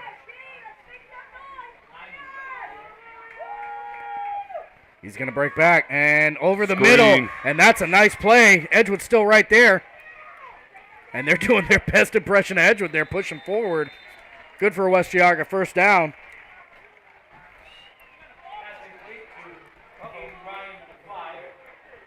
I'm not sure Edgewood was signaling for something there. It's going to bring up a West G first down, but clock will continue to run here in a moment. Minute 17, clock is running. West Geauga on the 30-yard line. Don't forget, West Geauga gets the ball in the second half. Nothing. So, of That's all Troy the stops, Peterson on that. Of all the stops, this is a big one. Yeah. You don't want West Geauga to score and get the ball right back. So West G is going to take their first time out of the half. Get back to getting a message from Maiden, Ohio there. Official Player of the Week sponsor. We'll be right back.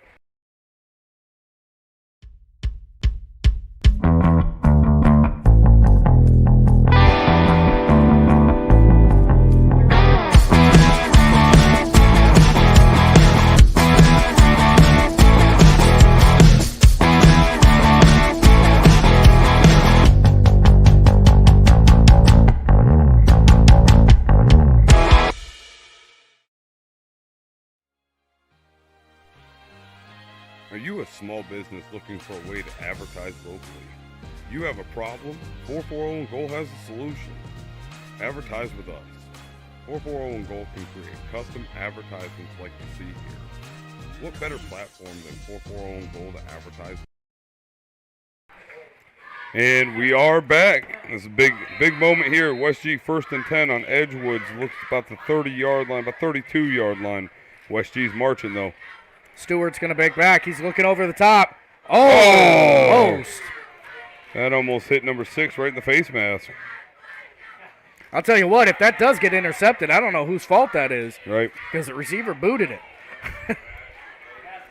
Brings up a second 10, 59.7 seconds left here in the second quarter. 3rd and 10, my guy. Third? I guess I'm just a bit outside tonight, aren't I? It's been a long week, folks.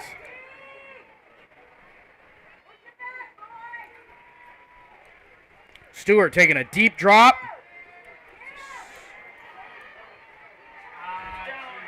He's out of bounds, which is going to save them because that little dude can run. Yep. Be a big gain for West G. That's going to be David Fofana, the sophomore running back, on the screen pass there. 51 seconds, and they are in kicking distance now. But he is 2 for 4. He's only hitting at 50%.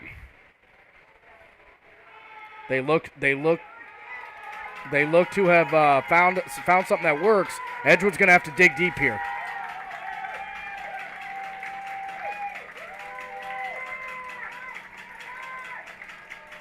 Stewart's got the ball. He's looking downfield. And that's going to be sacked. See ya.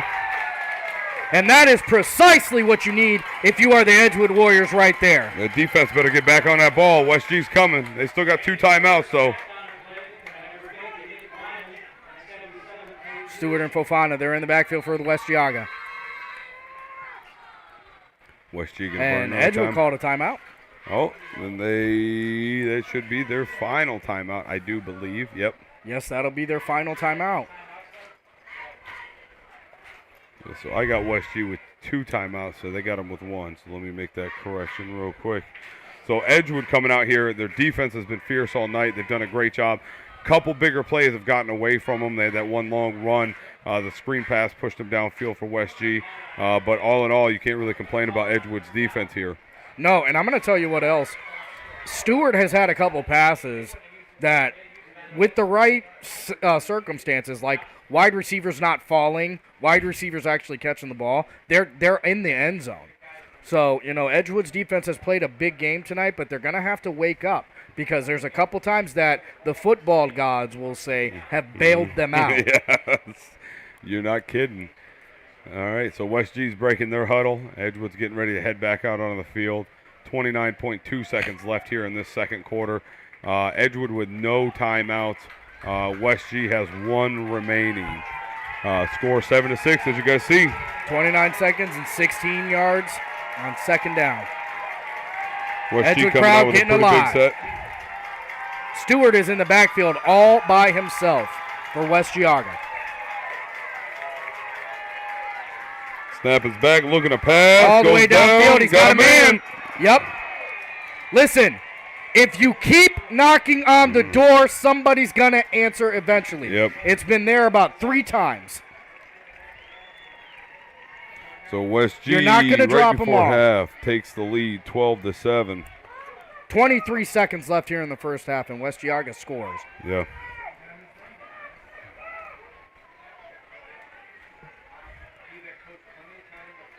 Yeah. 23 seconds is quite a bit of time to score for the Edgewood Warriors. Problem is no timeout. That defensive backfield gets a quick wake-up call. No, that was. That's Yep. good. 13-7 is what it's going to be. Again, do not forget, West Geauga gets the ball in the second half.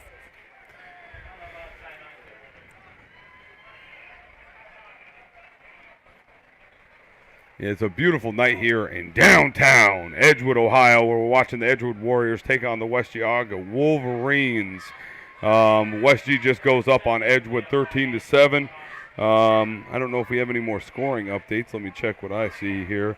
So across the board, what I have, it may not be accurate, but I'm just going to announce it.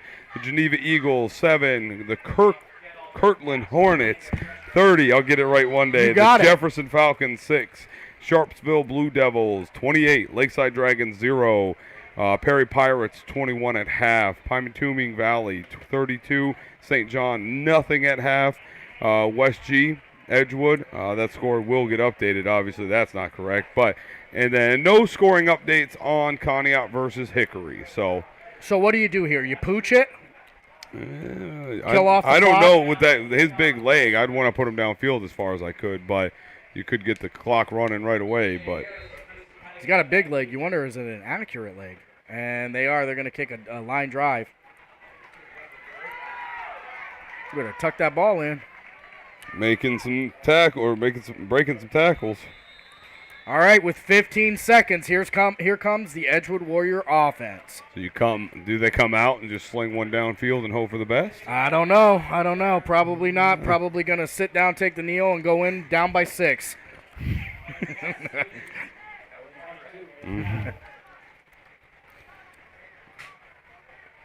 I don't know. You never know what they change when they're not paying attention. Well, you got 15 seconds. You got no timeouts left. I mean, worst case scenario, you give them a turnover. That's awful. I mean, West G still has a timeout. You give a turnover here, they can run 2 plays.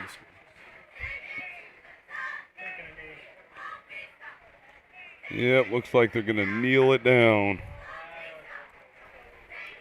And they're going to kneel it out and go to halftime and reconvene. All right, so let me hit the broadcaster's cam here, talk a little bit, and then we're going to get you guys over to the, I do believe both bands will be playing during the 20-minute halftime. Nope, wrong button. Here we go. See how it's working. Has it lined up? Good enough. Hey, close enough. Yeah, so if you're just tuning in, thanks for joining us this evening. West G just takes the lead on the Edgewood Warriors 13-7. We're just going into the third quarter, which I'm going to make that adjustment now before I forget. It's been a defensive matchup for Edgewood. They got one great scoring drive that led them downfield, about a 25-yard snatch in the corner of the end zone. That defense in the first half is elite. That's star-level defense on Edgewood's side. Yep. That score at the very end, you can't keep putting your defense in that type of position and expect them to make a stop every single time. That pass has been there a couple times too. It's been dropped. They've slipped. Like I said when it happened, you keep knocking on the door, somebody's going to answer. On the other side, Edgewood's offense, they have been working as well. They're getting downfield, getting ready to score. A couple mistakes have taken touchdowns off the board for them, but they've got stuff that is working. Yeah. I mean, the long balls really worked well for him, to be honest with you. Isaiah Harris, I mean, he could jump out of the field, I guess is where we're at right now. But they've done an amazing job. Quick scoring update. Thank you, Ryan Clancy. We got Hickory 27, Conneaut 7. See if we can get that updated on our scoreboard. But without further ado, the Edgewood Warriors. West Geauga. is getting ready to take Marching the field. band. Sorry, I seen Edgewood to the left of us. The marching band's getting ready to take the field. We're going to take our 15-minute break for the night, and we'll see you guys back here in 19 minutes and 43 seconds. See you guys here in a little bit.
in 1984, featuring our Wolverettes led by this year's captains, Natalie Zargari, Lauren Kircher, and Elena Waters.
Cuddy. That's also what they call out here a Warriors. First down. See if Edgewood can capitalize that. Over the top. And did he make that catch? Is there Over the top. And did he make that catch? is there a flag? Ladies and gentlemen, we proudly present the sights and sounds of the Edgewood Warrior Marching Band. Under the direction of Tommy Summers, Angela Ponteri, and Kathy Setz. With major ed advisor Rayanne Eldred and drumline instructor Jared Dudley. Tonight we bring you our show Nightmare.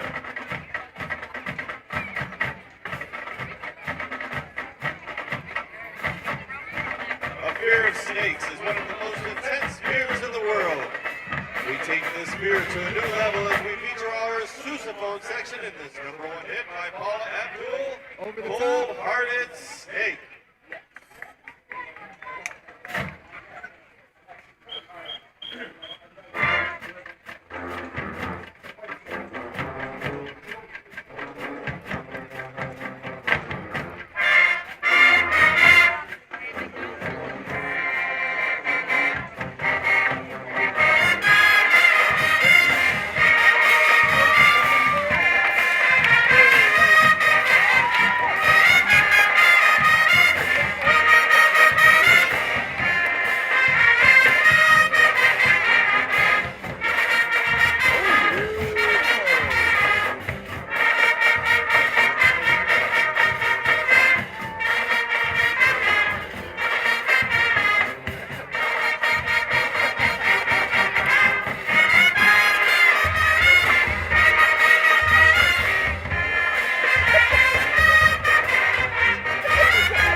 To this breakthrough hit by the Offspring as we feature our majorettes, Adriana and Olivia, in Come Out and Play.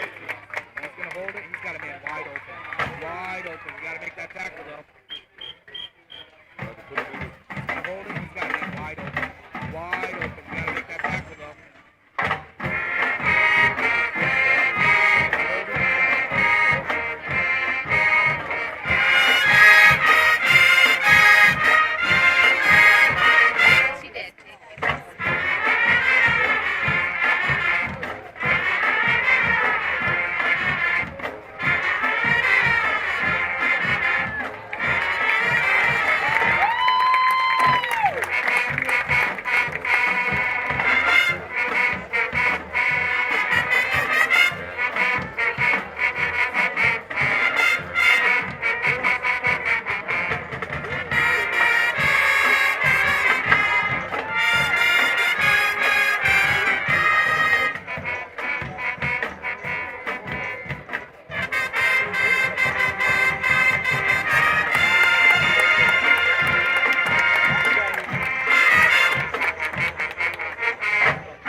Skillet. Highlighting another nightmare theme, here is Monster.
All right, folks, welcome back into 440 and goal. Yeah, we are getting ready to start the second half here. I'm going to try something here, see if I got this right at all. But Sam, I'm going to let you say a few things, see if I can get it to go. Oh, okay. So, yeah, a couple, it was a good first half for the Edgewood defense. Not a great first half for the Edgewood offense. No, seen by the scoreboard, 7-6. 6 points out of West G's. Points came via field goal, and then they scored late. 29 seconds left in that second quarter. Scored on West G to. Scored on Edgewood to take the lead over Edgewood. Yeah, I'll get it right one of the eventually. things. So the problem is West Geauga's knocking on that door most of the game. They've got some big plays that they left open in the middle of the field. They got a couple plays that are overthrown, a couple plays that are flat out dropped. Yeah. Edgewood, kept playing with fire on that, and they got burned. Now the offense on Edgewood's side had a lot of things working in their favor. Yes. But some mistakes, some untimely mistakes, turn those situations where you're going to get points into situations where they don't score. Right. So, you keep playing. That one of the things Edgewood's going to have to do is, they're going to have to score on those, because I'm pretty sure West Geauga is going to come out, from this halftime and say, listen, we've left 30 points on the board. Yeah, absolutely. Kicked field goals twice. Yeah. But they finally got a hold of that slant route. I'm calling it slant route. It's probably right post route, whatever it is. Are you talking about West Geauga? Yeah, West G. Right That's at the a post. end. They run that we were deep just talking post. about there, and you've said it, 3 or 4 times while we were on air. You said, that route's been open. Just quarterback hasn't got it to him. So Edgewood needs to really tighten up right there. Other than that, you can't really complain about Edgewood's defense. They've had to take and defend on their own 20-yard line. No, let's three talk. times. Yeah, let's talk about the big guys. The big guys up front, and particularly one of the big guys, Troy Peterson. Yeah, Troy Peterson has made a difference in this first half, and he's one of the biggest reasons why West Geauga has had time after time after time after time to score, and Edgewood has stopped them. Yeah, it's amazing. But one thing I did try to bring up, I'm going to see how this goes, but I did create a quick halftime highlight reel just so anyone that missed the show or missed the game so far, you can maybe catch the explosive parts of it. Let me click this button real quick. You can see this is the teardrop over the Isaiah Harris right there in the corner. Big time pass for Harris. Yep, this is a nice big hit there by Zeke Lucas. This is that massive pass downfield. Where he comes back and gets it. That's just a big man play right there. Now, I got this one up here, Sammy, because of the defensive stop that took right there. It was a shoelace tackle at best. Yeah, let me run through a couple stats provided to us by Star Beacon's Mike Schaefer. We thank him for this. The rushing yards for West Geauga, 74 total, with Fofana, 11 carries on 70. Edgewood, negative 49. They got a big negative, bunch of negative yards to begin with, and Lucas is 11 for negative 4 right now. The passing numbers are Danny Stewart, 6 for 17. He's got 90 yards and 1 touchdown. Tony Hall, 8 for 17, 143 yards, 1 touchdown, and 1 interception. Isaiah Harris, 5 receptions for 91 yards and a touchdown. They've got Turi for West Geauga, he's got 1 reception for a touchdown. And Stazone has 2 receptions for 30 yards and a touchdown. Total yards right now, West Geauga, 164, Edgewood, 94. And again, those numbers are misleading because of how deep a hole Edgewood started in. Yeah. With two bad snaps, 2 over-the-head snaps, putting them way back, like first and 36, first and 46. Crazy. Edgewood starts the game off with a delay of game penalty to put them at first and 15, and then they high snap, a fumble. It's been an uphill battle for Edgewood. They've done a great job, but like I said, kudos to the defense, kudos to the big guys up front. They're really stopping them. Edgewood's got to come out fire in this half, and then they better pay attention to those routes. I'm telling you, that post route there, the problem is once you get a taste of it, you're going to keep going to the fountain. Yeah, the West G's kind of getting warmed up with that. Edgewood, the beneficiary of a couple, unwanted plays on West Geauga's side. That's not going to keep happening. I'm picking up what you're putting down. So you got to tighten that up, and you got to capitalize on the opportunities you've got as well. That's going to be the second half key to victory for Edgewood Warriors. Yeah, absolutely. With that being said, stay tuned. Third and fourth quarters coming up here momentarily. We're going to get a quick message from a few of our sponsors. See you guys here in a minute and I think it's 30 seconds.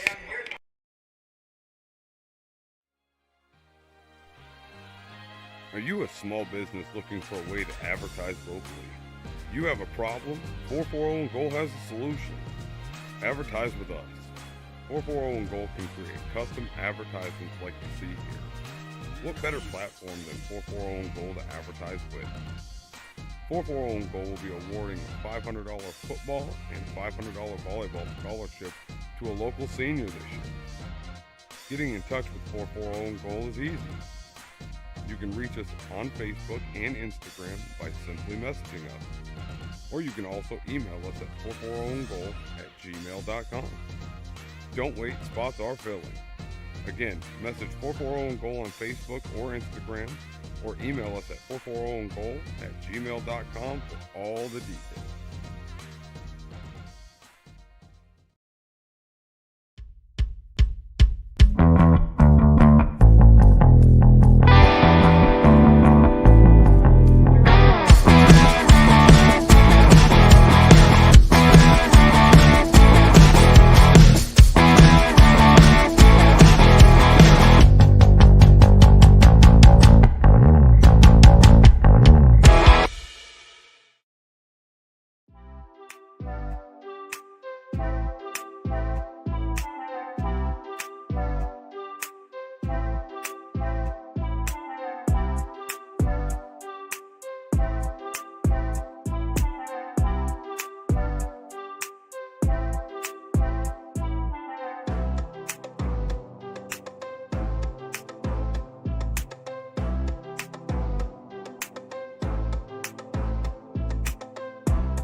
All right, folks.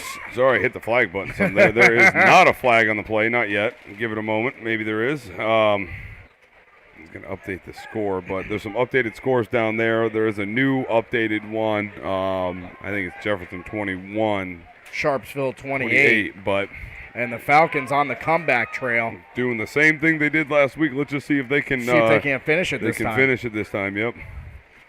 Edgewood going to kick off to West Geauga, who's hyped up off of a scoring drive to end the first half. Can you smell what the Rock is kicking? He's coming out hot, ready to try. Here we go. Kobe Rockwell on the kick. And he boots one far downfield. And here comes West Geauga. Woo! And he got smoked. Woo! Look out. All right, here comes this Edgewood defense. Now, they have played well through most of the game. Now, that defensive backfield, I can almost guarantee is going to get tested right out of the game. Yes, they are. Yeah, we just talked about it right before halftime. I mean, that post route has been open 4 or 5 times. He just missed. Yep. So let's see what Edgewood does. I'm sure knowing Coop the way we know him, I'm sure that's something they talked about at halftime. Keep an eye on number 1, Isaiah Harris. That's who they're going to be throwing at for that post route. He picks that off, it's over. Curtains. Thanks, everyone, for tuning in this evening. Remember, if you're over on Facebook, hit that switch follow over. and They're going to share. go too deep. Well, no, they're not. And if you're on YouTube, hit the subscribe and notification bell. Stewart and Fofana in the backfield. Wide out left. Fofana's going to get the ball to start it. He's got a hole. Or no, I'm sorry, that is not Fofana. That's number 7. Ty Bowes. It's going to be... Looks like about a 12-yard pickup by Ty Bowes. And West Geauga is going to start it with a good first down. Yep.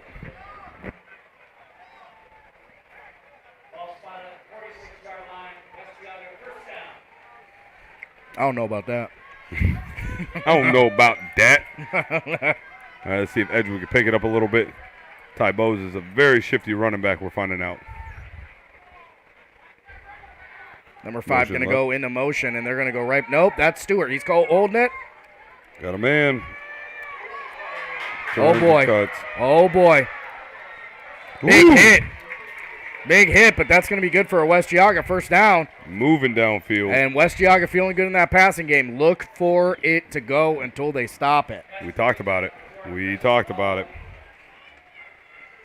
This is exactly how they, so actually the Parma game that they won was a game won by turnovers. They had 4 turnovers in the first quarter. Oh, really? I didn't know that, yeah. Parma gives the ball back to West G, but West G is able to capitalize on all of those.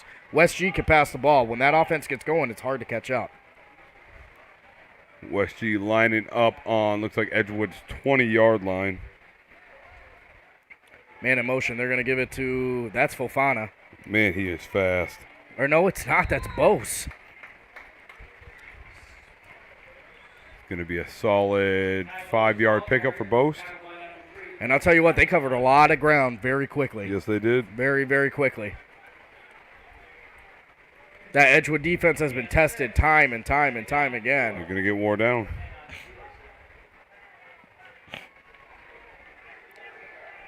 .10:47 left here in the third quarter. 2nd and 4 on the 14-yard line. Is that trips right set? I think they ran, if I recall, a screen out of that last time, but Stewart's got the ball. He's going to give it to Fofana. Or no, excuse me. I'll get it right eventually.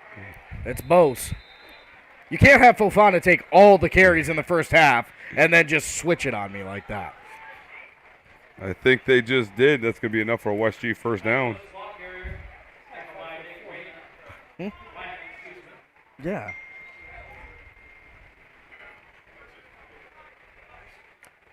.10:29 and West G looking to score.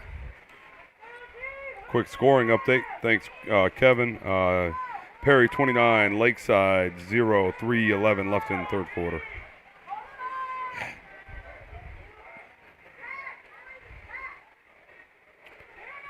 Bose in motion. Stewart going to keep. And that's good for a West Geauga touchdown. It's not what you wanted to see. Nope.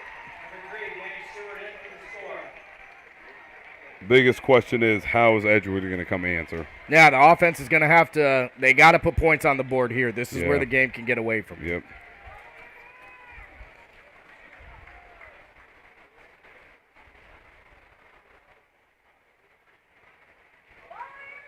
Kicker for West G coming out.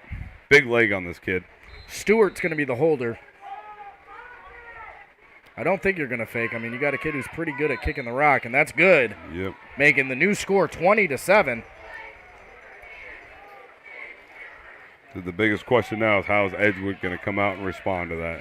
Yeah, do you come back? Do you come out and you continue to try and lean into Isaiah Lucas or Ezekiel Lucas to try and keep setting up that run that way, or do you go out there and let Tony Hall throw the rock? So I'm just updating the scoreboard. Sam. I'm sure we're gonna see both of those things happen, but it's really gonna come down to at what point are you gonna see them? So some updated scores from around the area here. Kurt. The Hornets. I'm just say Kirkland. I don't care if you don't like it or not. It's Kirtland. I don't care. Kirtland Hornets 37. The Eagles 7. Sharpsville Blue Devils 28-20. That's an interesting one. A little bit of a barn burner happening out in Jefferson right now. Yes, you do. PV over St. John 48-0. Dragons currently losing to the Perry Pirates 21-0. I think it's actually 29-0. But yeah, nonetheless, the West G score that will get updated eventually. In Edgewood now 19-7, and then the Hickory Hornets over Topekawa, but that still says it's in the first quarter, so we'll see how that one goes. 2 men back to receive the kick for Edgewood. 10 minutes and 6 seconds left here. Scoreboard is going wild. Nice kick. And that's going to go out of bounds. And out of the back of the end zone, so he's going to get it at the 20. Touchbacks very often in high school Look at the football. scoreboard. What's it doing? Oh, yeah. Yeah, it's bonkers. I wonder if they know that. Yeah, he's got him. He's definitely doing something over there. So let's see what Tony Hall can do in this Edgewood Warriors offense. That they got to give him. He's got to get rid of the ball. That's one thing. Yeah, he's held the ball a couple they've times. got some big plays. Like I said, I think the defense is trying to goad him into running. He may have to tuck and run a couple times just to get them to start respecting that again, so he can show off the arm. Yep. Phones are ringing. Things are going crazy around here. I'm wondering if are they gonna wait on the scoreboard to get it together, or?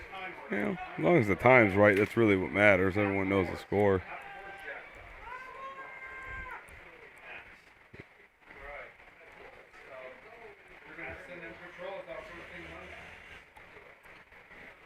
I don't know if they're waiting on the board or not. What's all that laying in the field? Nonetheless, here we go with the Edgewood Warriors. I'd love to see them put them together here. See. Motion. Quick handoff. Isaiah's going to get it on the end around, and they're right there to stop it.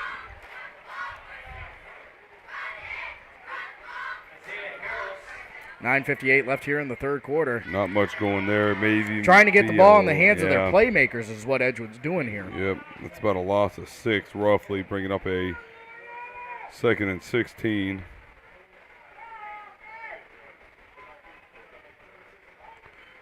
And that negative rushing yard column just keeps stacking for him. Zeke's going to take the handle, and West G right there.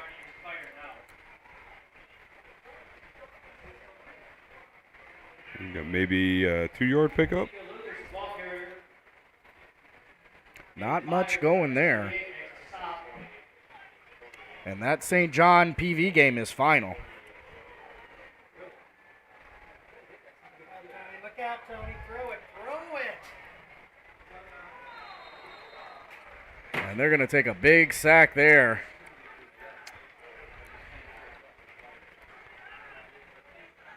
Yeah, it's going to be probably. Final score, St. John 0, PV 48. No, that's 4th and an Edgewood mile right now. Yes, it is. Come out the punt.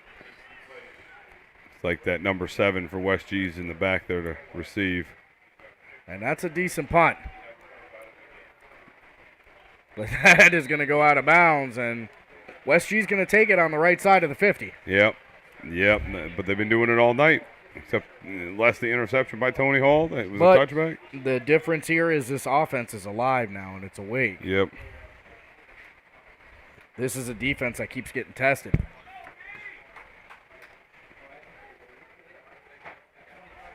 $8:55 left here in the third quarter.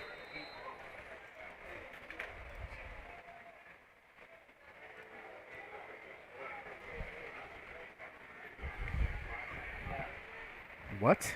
Quick scoring update. Again, scores, the updates that we give are not necessarily 100% accurate, but we got 43-21 Sharpsville over the Jefferson Falcons.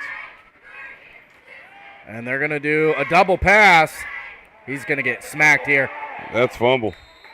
That was. And they are going to lose. They are going to lose like 20 yards there. Yeah.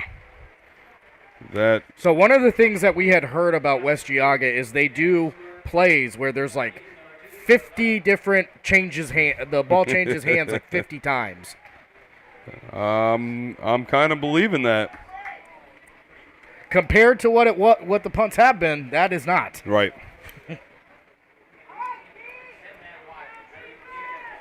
$8:19 here, 2nd and 25, and the scoreboard's back up and working. Woo! Trips to the right. Nobody out left there. Quick And pump fake, looking Fofana to back in the pass. He's got backfield, and they're pressure. back there, over the top. They're throwing a flag. I think they're going to call it intentional. He did have a receiver over there. No, let's see.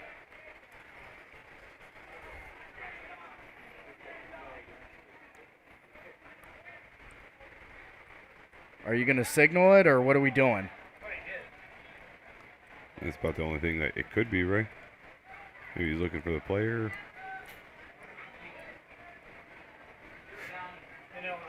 Ineligible receiver downfield, and West Geauga going to go the wrong way. That's going to bring up a. Oh, they declined it. 4th and. No. Is it 4th? Should be. It's going to be 3rd and 30. No, it's 2nd and 30.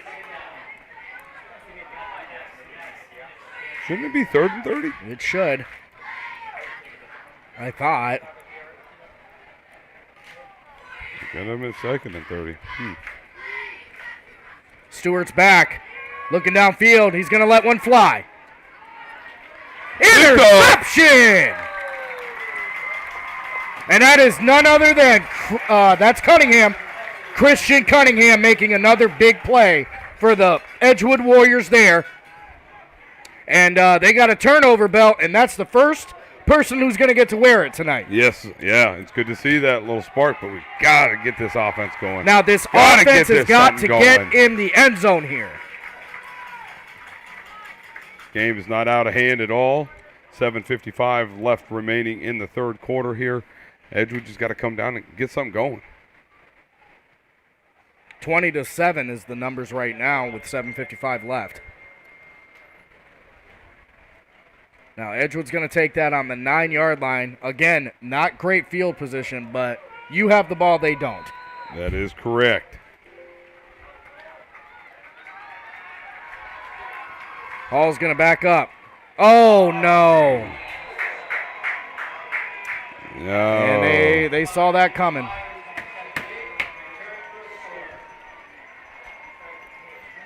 West G read that screen almost perfectly.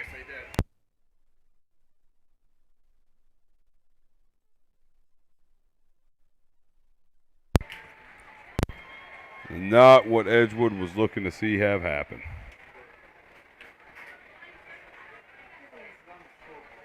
Yeah, Edgewood has flirted with that screen pass a couple times tonight, and with that running back going in motion, they're right there to make the pick.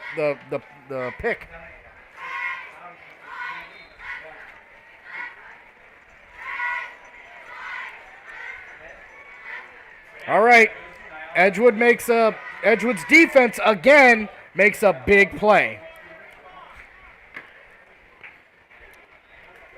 Big interception, unfortunately, followed by another interception with return for a touchdown. 7:49 left here in the third quarter. 27-7 is the new number. Now, again, a lot of football to be played here. They got a lot of time. The way this defense is playing, I'm not counting Edgewood out at all. Yeah.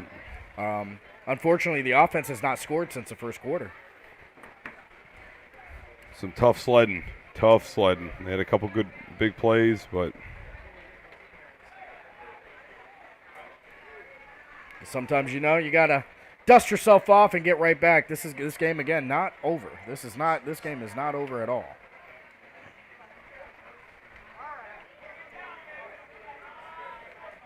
West G going to kick off here.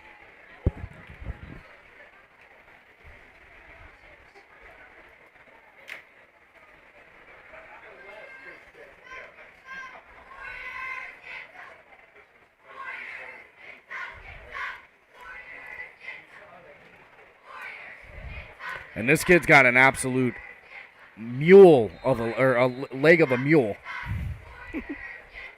So he's going to bump it. Oh. No, boy.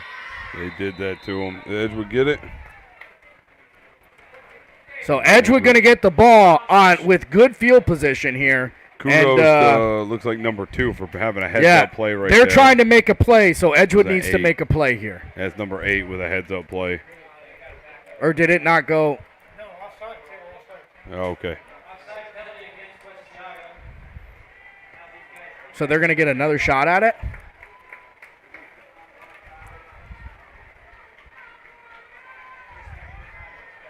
Uh-oh. We've seen this before.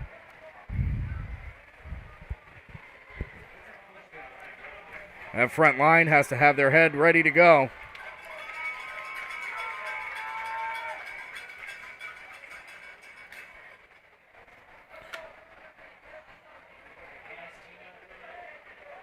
And this is what it is. I mean, these penalties take forever. That's why we're looking at quarter after 9 in the third quarter.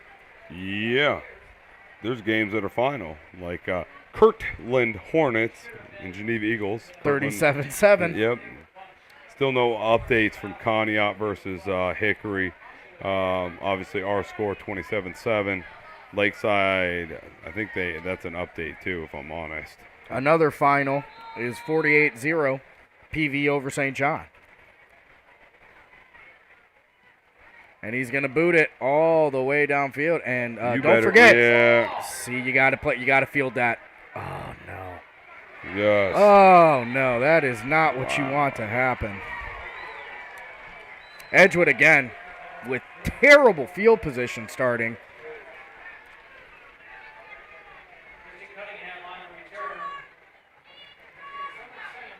They talk about things like a snowball. You talk about a snowball effect. All right? Things are starting to snowball here. The only way to get rid of that is you're going to have to heat up.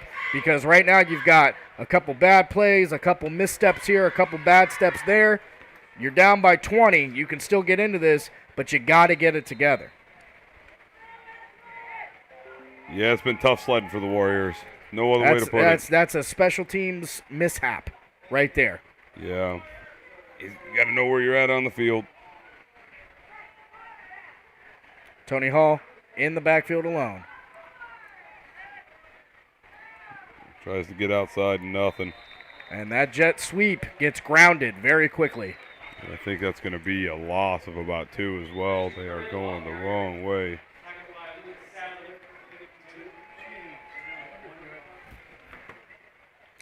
Edgewood's offense looking for that spark. Oh, boy. No way.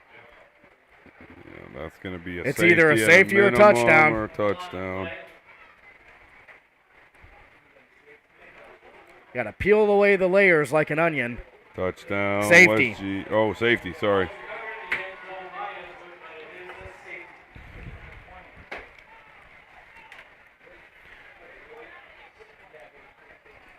You almost wonder if you're the coach here. Do you call timeout and tell your, just to get your team together and say, what are we doing here, guys? 36-8, Perry over Lakeside right now. I will update that. Looking for an update on that Jefferson game for anybody watching. 7:10 left here in the third quarter, and a safety is going to make it 29-7. Edgewood going to have to punt the ball back to them. Punting not their strong suit.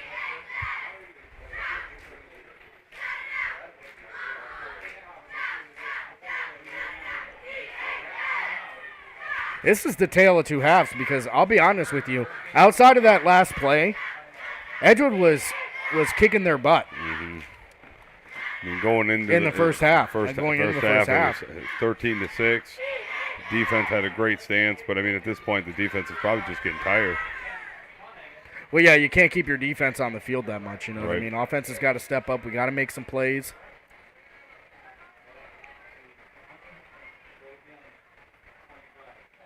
Even this seems like it's taking absolutely forever. Yeah, it does.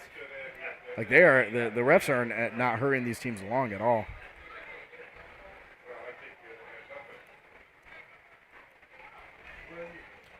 Tim Lesprince, I see you're watching. I know you know the score out there in Jefferson. Why don't you give it? Better not be holding information. Oh, no, I guess they actually do a kickoff. Okay. Yep. Huh? Do you get the choice? Oh, okay. You get the choice of a kickoff or a punt here.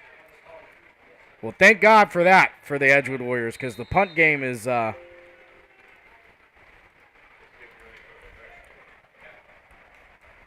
going to receive the punt, and he's looking for some room to run. And Ball's over his own 2 feet. yeah, he's going to get tackled by the 50-yard line.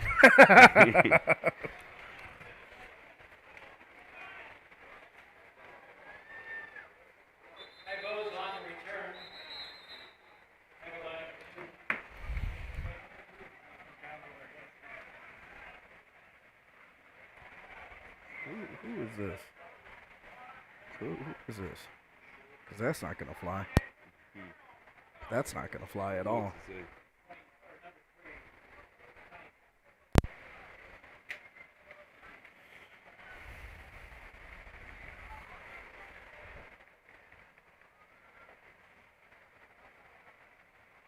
Just going to do some maintenance here real quick.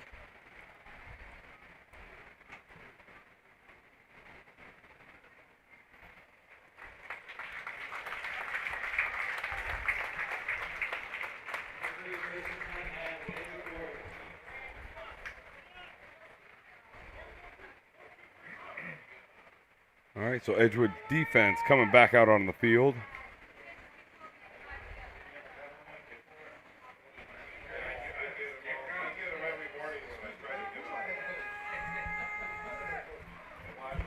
All right, they got 7 minutes. It's the third quarter.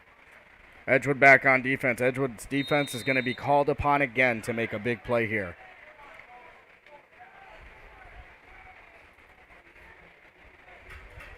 West G, that's Stewart and number 22. Interception! Edgewood Warriors! Got a house. And that's a house call. That's a house call. And Isaiah Harris makes a big play. Here come the Warriors. And that's what you need. Get up. If that doesn't hype you up, nothing's going to. So I do have the window affecting my field of vision, but we got the whole thing. Maybe not the dance at the end or whatever may have happened. You dance when the clock goes to 0. Yeah. Right now, we got to score points.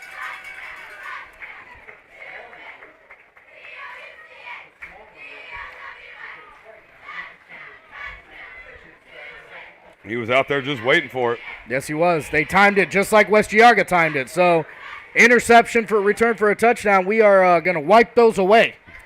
Going for 2. Can't come up with it.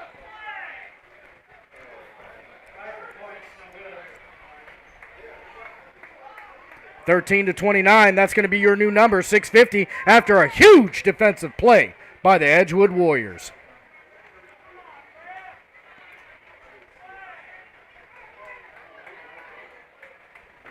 I will say this, they have not called a single defensive pass interference all night. No, they have not. You are correct.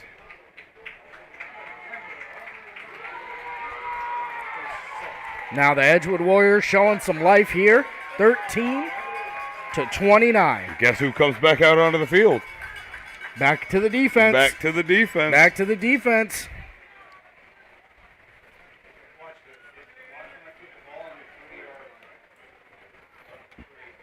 I mean, at this point, do you sneak a? I'm going to tell you what you got to look You out for sneak a is little onside yeah. in there? Now I got to be worried about onside every kick. I mean, But- why can't Edgewood do it? I mean, put your defense in another terrible position potentially, but you also get another possession. Again, you keep calling to that, you keep knocking on that defensive door, and they've answered each time. And that's out of bounds. And they're going to get it from the 35. All right, 6:50 here, and West Geauga getting ready to take over on the 35. This Edgewood defense is going to get called on to make a play again. We're here in beautiful downtown Edgewood, Ohio. Coming in hot. Let's see if the Warriors can come up with another defensive touchdown. Yeah. That'd be fun to see. Hopefully someone's got Isaiah at their Iron Flex this week because that's going to be a little bit helpful for them. This is a defense that has blocked a kick, intercepted, scored. They pick it twice? Just I once? think it's once. They might have 2 picks. I think it's one. But have caused 4 and outs all night long. Yep.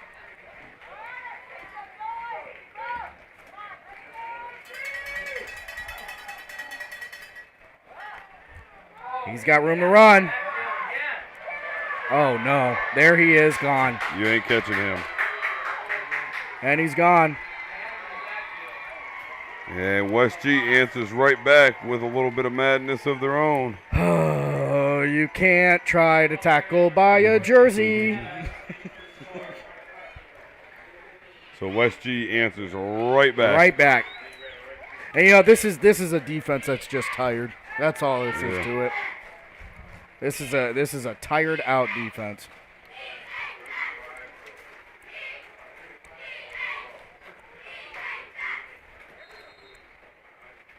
(35-13), the new number.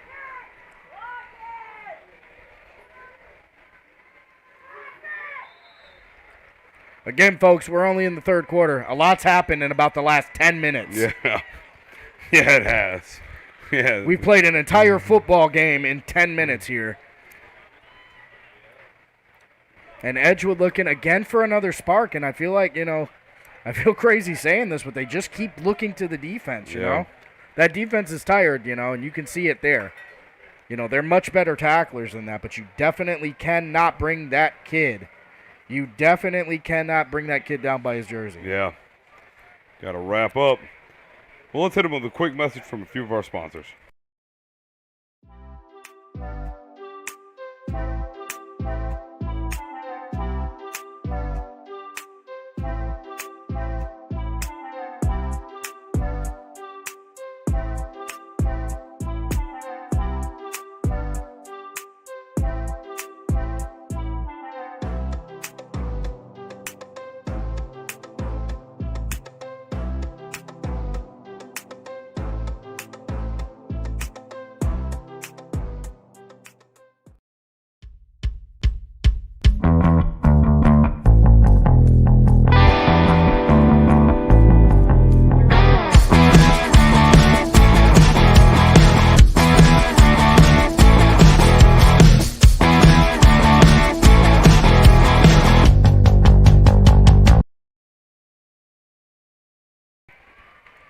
All right, West Geauga getting ready to kick back to the Edgewood Warriors here. Edgewood going to be on their toes as West Geauga did try and sneak one through already once. What? Little pooch. See ya! Oh, man! Almost makes them pay for that one. Big special teams play right there, and that's the type of thing you got to get excited. You got to start getting pumped up. It's real quiet out here. I know, a couple things haven't gone your way, but, take those little victories and turn them into a big one. Yep. Yeah, let's see. The offense just hasn't been kicking since the first quarter. Let's see what the Warriors do here. Maybe change something up. Throwing a little curveball, see what happens. I bet you they're not going to throw a screen pass. Right. 6:33 left here. It's 36-13.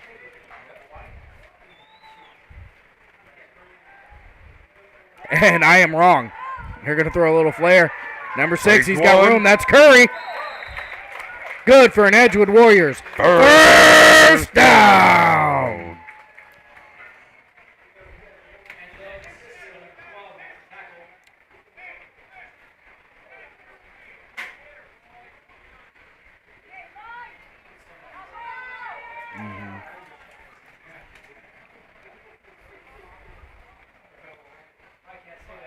Motion. Smart play. It's back there on it. Yep. All right. Again, not what you want to happen there. You just make a big play by Christian Curry and you give all that yardage back. Yeah, it's going to bring up a 2nd and 22 for the Warriors.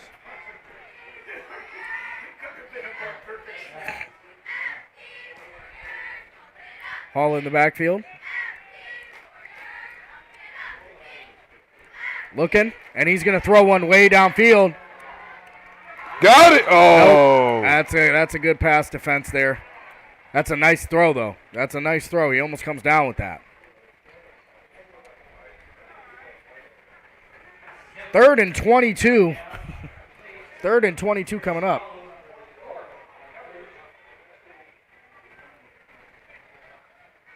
I'll tell you what you have to do if you're the Edgewood Warriors. You just have to start worrying about the next play. That's it. Yeah. Let me win this play. Or not worried about the next play. Let me win this play.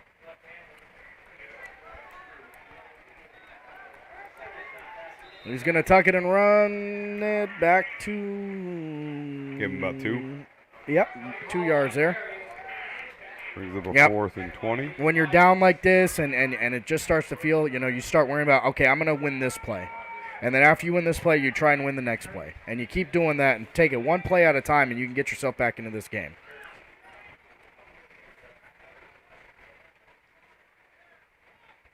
And they get a punt. Not bad. Edgewood Warriors bounce and roll. And just about at the 20-yard line, it looks like, is where West Geauga is going to start there.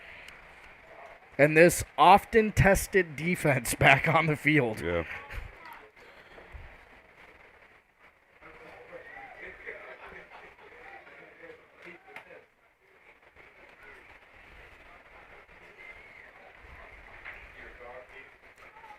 All right, we'll be right back, folks.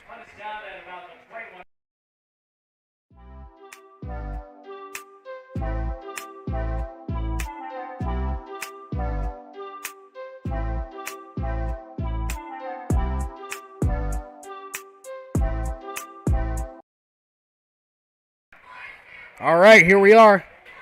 West G, they're going to give off the ball. Oh, boy, he's got some room to run. That's number 7. That's Bozo? Yeah, Baza? I do believe so. Bose, like the speaker.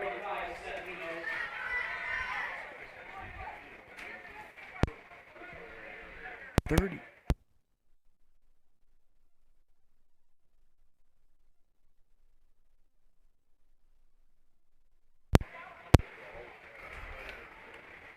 .426 left here. 1st and 10 for the West 36-13 is the actual score. Oh, thank you. West Geauga in motion, and they're going to the running game. I'm telling you, if it ain't broke, don't fix it. He's got room to run. No way. Unbelievable.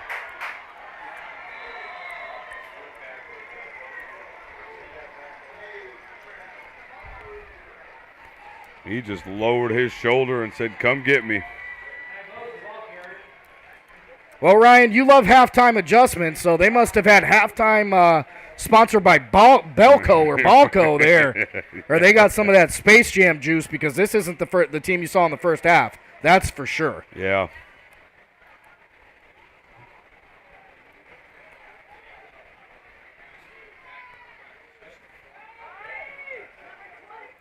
3:45 here in the third quarter. 36-13. Motion to the right by West G. And they are moving. They are moving.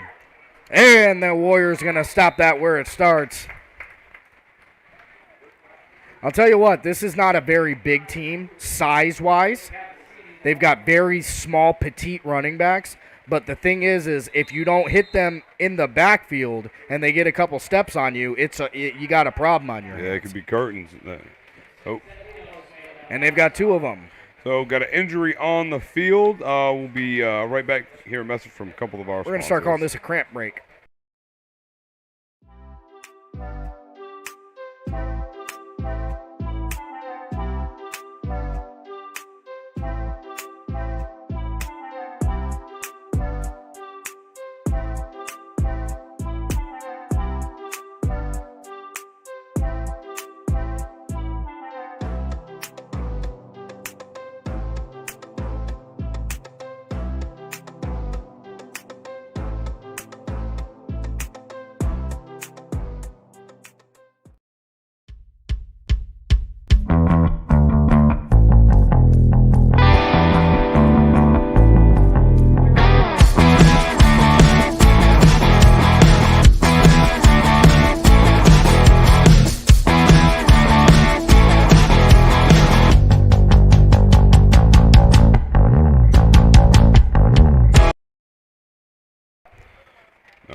And we are back. West G, quick snap, quick.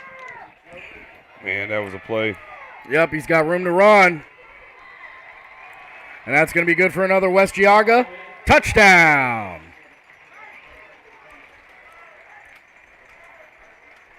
You were talking about that earlier, Sammy, how you just don't always know where the ball's going. I'm telling you, they got a taste of it during halftime. They get pumped up, find out who they really are, and start playing the game. Yeah. Those adjustments made the biggest difference, and Edgewood right now they're flat. They gotta find a spark. They gotta find something to fire up this team.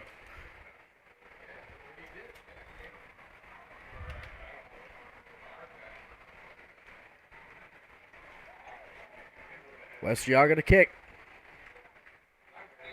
and it's good. 43-13 is your new score.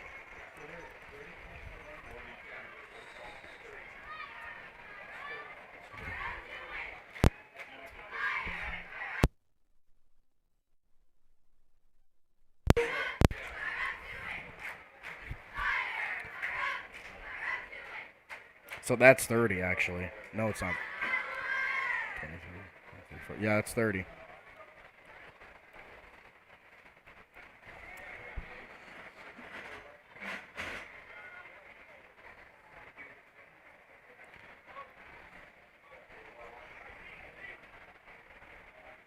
What in the world? Must have refreshed. Yeah, weird. 3 minutes to go here. It's 43-13 over here at Edgewood for the homecoming game. West Geauga finding tons of offense in that locker room. Yeah, this third quarter. So everyone just tuning in right now. This third quarter started out 13-6. 3 minutes left in the third quarter. West G's. Honestly, they've done a number. No other way to put it. Yeah, it's 30 points. So I do believe now it's a continuous clock. Is that correct? Let me see. Yeah, once this. Yeah, snap. Yeah, so it'll be continuous clock until Edgewood scores. 30 is the number.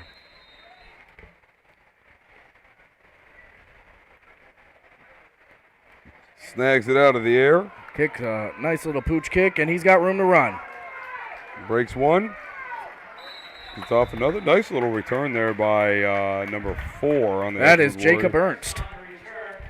He's a sophomore for this Edgewood Warriors team. So the way that the continuous clock will work in Ohio is 30 points. Once it's 30 points in the second half, I believe, the clock will now only stop for timeouts and injuries. And I injuries. believe. So Yeah.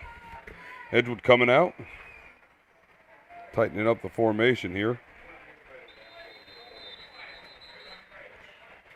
And we're going to go timeout, West Geauga. It's going to be West G's first time out of this second half.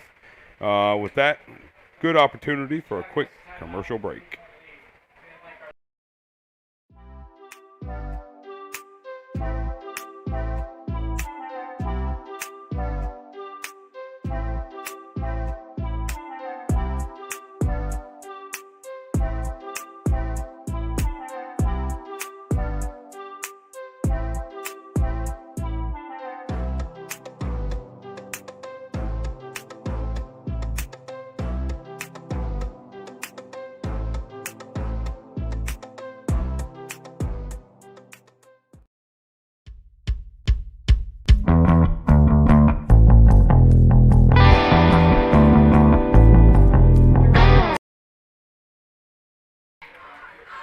All right, back in action. Hall and Lucas in the backfield for the Warriors. Lucas is in motion. Hall. He's going to take one downfield. Oh, I thought he almost had a one-handed grab. I tell you what, he was trying his best for an Odell Beckham there, wasn't he? Yeah, he was. And with that, as you can see, the clock's going to continue to run because it doesn't stop for incomplete passes anymore. Thanks, everyone, for tuning in this evening. If you're enjoying the stream over on Facebook, please don't forget to hit the follow and like button. If you're over on YouTube, hit that notification bell and subscribe. Number 16, Zane Naylor, going to check into the game for the Warriors here, get some time at receiver. Again, this is Zeke Lucas. Good to see that. Yeah, he's going to be good there for about 3 or 4 yards. Yep. Again, I'll say again, tale of two halves. Edgewood plays the best defensive half I've seen all year. Yep. In the first half. And West Geauga, they figured something out. They figured something out with that offense. And we've talked about it before. Scored in halftime bunches. Adjustments are amazing. Hall's going to back, and he's just going to let it fly. Just a bit outside. You know, one of the things, I don't know if they do it here, but I see some schools, they got iPads and cameras and everything else. And when they do halftime adjustment, it's not just Jay Corlew hitting hitting the chalkboard. Yeah, the chalkboard. I'm not talking dry erase board. No. Yeah, the chalkboard and letting us know what we're doing wrong, what we need to correct, and how we're going to do it. I mean, they're looking at video, they're looking at film. West G did a great job of coming over and overcorrecting, or correcting what was going wrong. Hall's back. He's going to throw one out, and no good. That's going to be out of bounds. 4th and 6. And that's a turnover on downs as West Geauga comes back to take the ball, right? Yeah, yes. West G's going to come back the ball and take on, possession. Edgewood's 47, 48? It's hard to tell because they always flip those things super Yeah. late, so you never know if you missed it. Right. So another time the clock stops is a change of possession. 39 seconds to go here in the third quarter, and that's an ugly third. Yeah. That's an ugly third right there. Yeah, like I said, anyone just tuning in, going into this third quarter, it was Edgewood 7, right? Yeah, Edgewood 7. It was 13-7 going into this quarter. Or West G 13, yeah. Some unfortunate plays and, bad luck, and Edgewood finds themselves down by 30.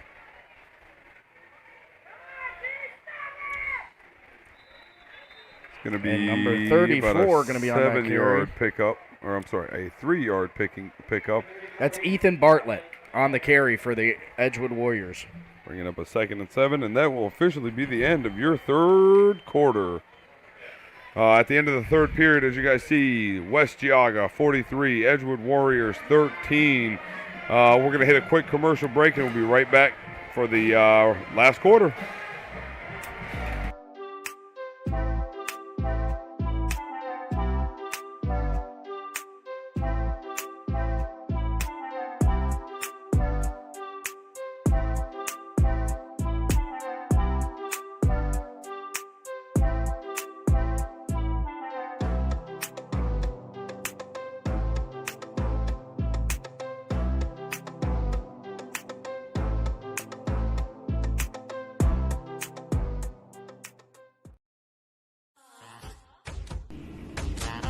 For Gold proudly welcomes Play All Awards and Engraving.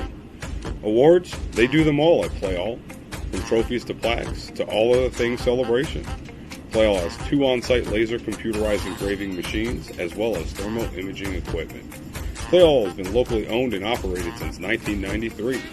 Check them out at playallamerica.com or check out their Facebook page at Let the play run. All right, as we head back here and West Geauga takes over. The new score, 43-13. Got a flag to go. I just want to go ahead and put this out there as a public service announcement really quickly. We try to keep stuff positive on here, all right? It's very easy for us to coach from the stands. It's very easy for us to coach from a phone. Nobody's down there calling plays. Nobody's down there dealing with the stuff these coaches are dealing with. So if you got a beef with the coach, go ahead and take care of it personally. Just don't do it here. because that's a first class ticket to getting banned from the page. And if you don't like that, go to the NFHS and watch it there. It's really that quick and easy. These coaches are guys that put out a lot of stuff for these kids and are out here trying. So we're not going to have them be blasted on here because of personal vendetta. Definitely co-sign with you.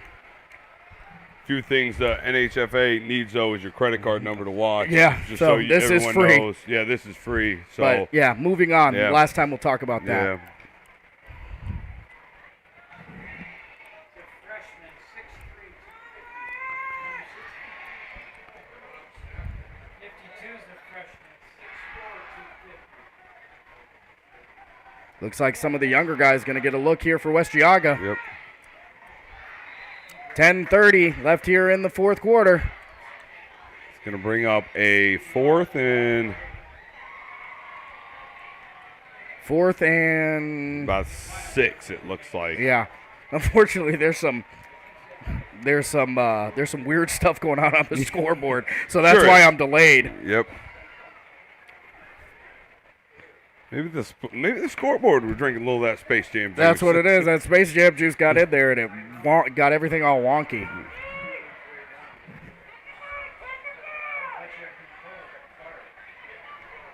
So 4th and 6 for the West G Wolverines. Edgewood coming out trying to get a big stop here. Try to turn it around and get some things going for their offense. You know, even though obviously it's a bigger loss than what they anticipated at all, a loss at all, still a lot of good that can come out. Boy, dude, look at that punt. Are you kidding? Isaiah Harris is going to get it, though. Makes 1 miss, 2 miss. Just too many. And the field position is not what you want. Not what you want there. Edgewood's going to have to dig themselves out of a hole.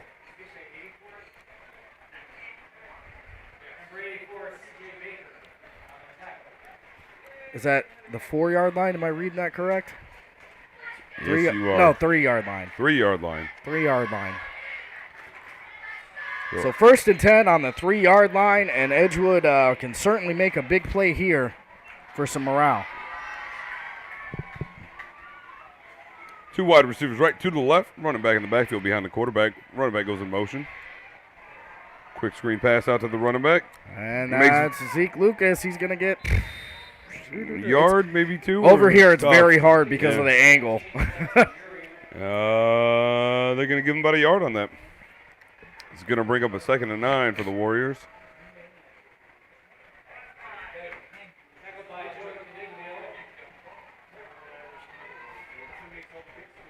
Looks like we got 2 wide receivers left, 1 to the right. Quick, Throw it out. Isaiah Harris is going to catch that. just lets them know I'm coming. Not afraid of the contact there. No, that's going to be enough for an Edgewood Warriors first down. First down. Warriors.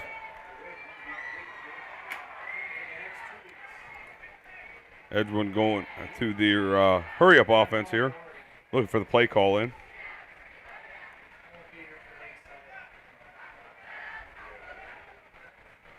Snap is back, looking to pass. Looking for Pump, somebody, pump. nobody home.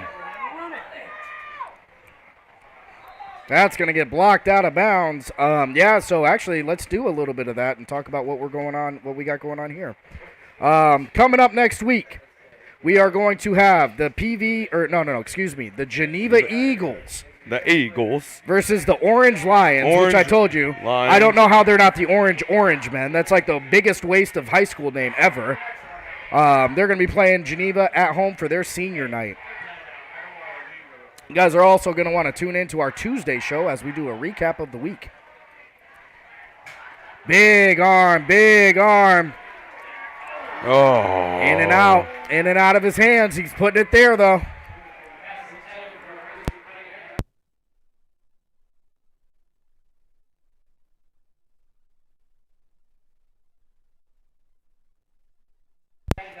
That pass is going to be incomplete. Was that intended for Isaiah? Yeah, Yep. yeah. Looks like we got another final. Perry 36, Lakeside 16.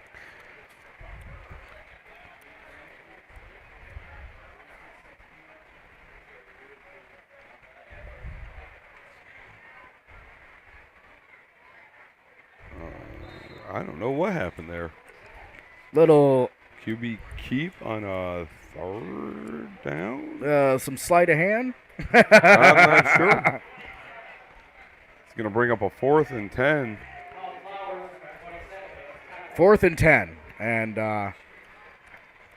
yeah, you got a punt here.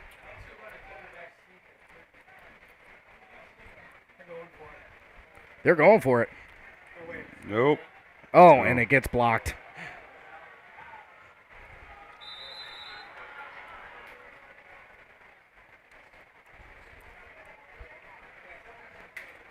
I think it got blocked. It looked like it. Yeah. West G going to take over. Good field position again. 6:15 left on the clock here in the fourth quarter.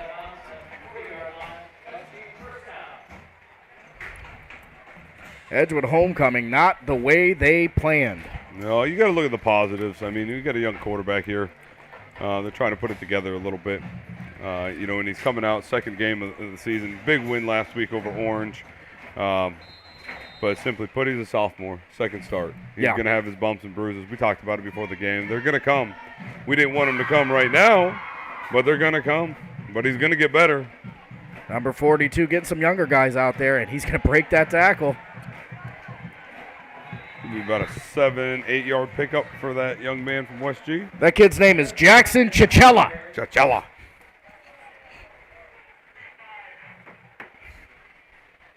Want to thank everybody for joining us tonight as the Edgewood Warriors took on West Geauga here at Corlew for their homecoming game. In beautiful downtown Edgewood, Ohio. You got it, buddy.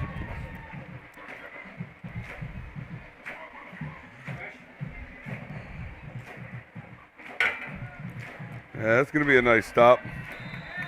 Chachella, nothing much going there for him. Looks like actually about a loss of one.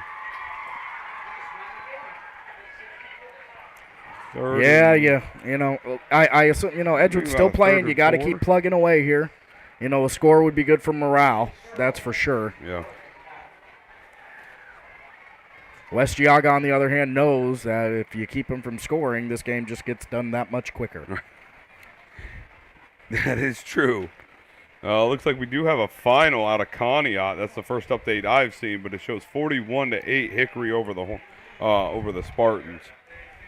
Let's see if we can get that scoreboard. Man, it has not been a great day for Ashtabula County today. No. That's for sure. Hand off, muff snap, got broke up.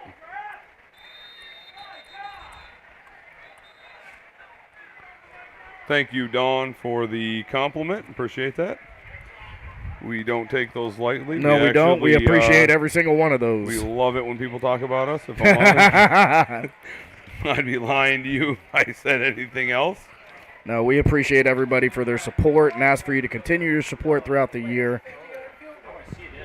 Oh, boy. This kid's a 50-yard field goal. Ryan, get that camera down there. Let's go NFL right here. I don't know if I can. Let's see. I want to see this what I right can here is do. for the college film. Yeah. No way. He got it. No. No, he didn't. Was it? Where was it? Outside? He had the length. Yeah, he had it. I mean, he had it by actually about 8-9 yards. Yeah, he had the length. He had a little bit of the old hookster. Yeah. The old hookster gets him at the end. All right, so I think you're right. I'd like to see him in maybe Rockwell and Yep. Geneva's Yost. Yep. Let's go. Let's do a kicking competition out Call here. it on a Sunday. Send it out. Tell them kick it to the moon. Let's see. Winner takes all. Winner gets Space Jam juice. Well, we'd like to do a kick pass punt, but I don't know if punting is going to go well. No. All right, Edgewood taking over.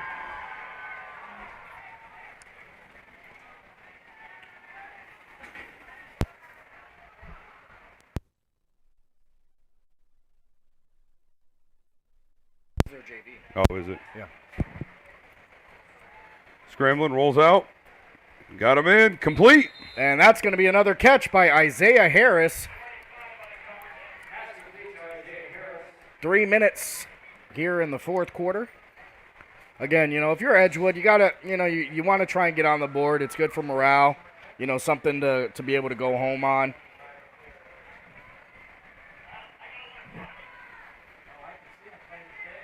Motion to the right. Oh, my gosh. Did they put Vaseline on that ball or something? I mean, fumble recovered by West G. West G takes over at the Edgewood, looks like about 11-yard line, give or take, 12. I mean, that has been a problem all night for Edgewood.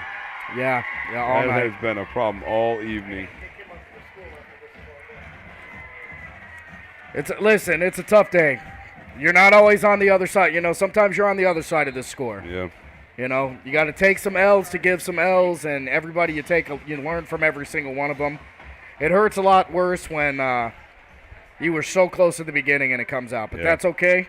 You know, you pick up the pieces and you move forward. 2 minutes left here. And they're going to run it. He's going to be tackled by number. They got nothing. 1. Isaiah Harris.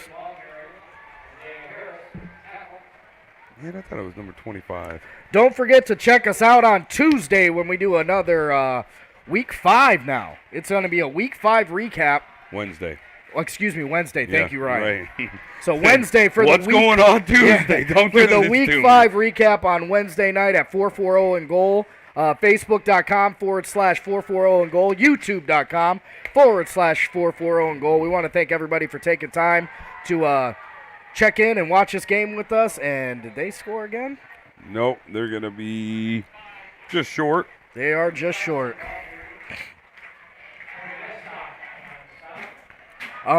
Anyway, we got that. And then next week, we're going to be covering the Geneva Eagles versus the Orange Lions, live from the beautiful Spire in Geneva, Ohio. That's downtown Geneva, Ohio. Every place is downtown when we're there. It is.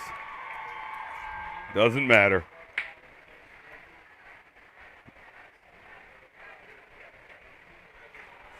West G coming out. A lot of people moving around, a lot of shifting. Yeah, I'm actually surprised they're not just taking the knee. QB keep. Yep, they're going to score.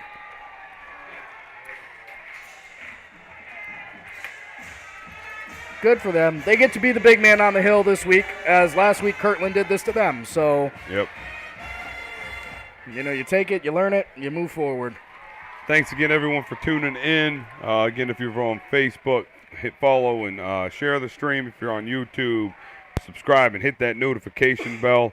Really appreciate everyone coming tonight and trying to build that stream up over there, or build up YouTube a little bit. I think we're close to 600 subscribers over there. Yeah, we got all kinds of stuff going on over on YouTube. Check out the Instagram at 440 and goal. Straight flexing. Can't help myself. And that's good for another extra point. Like I said, you know, this is a tough game for Edgewood. You know, What are you gonna do? That happens sometimes. Unfortunately, we've seen it more oftentimes than not with games we've covered, more times than we want. But it just makes those games where, you know, these teams are making these wins even sweeter. Yeah, you know, like I said, it's not a good loss at all. But the positive is your JV gets a little action. Yep, you learn. To feel what it's like on a Friday night to play football. Lot to learn, a lot to learn. You know, you got young guys who are going to learn, and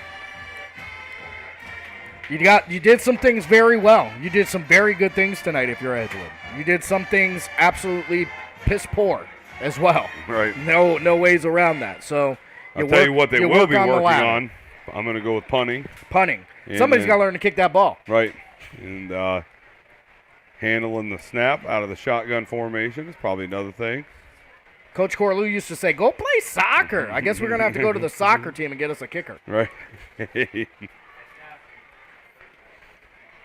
West G out, set to kick.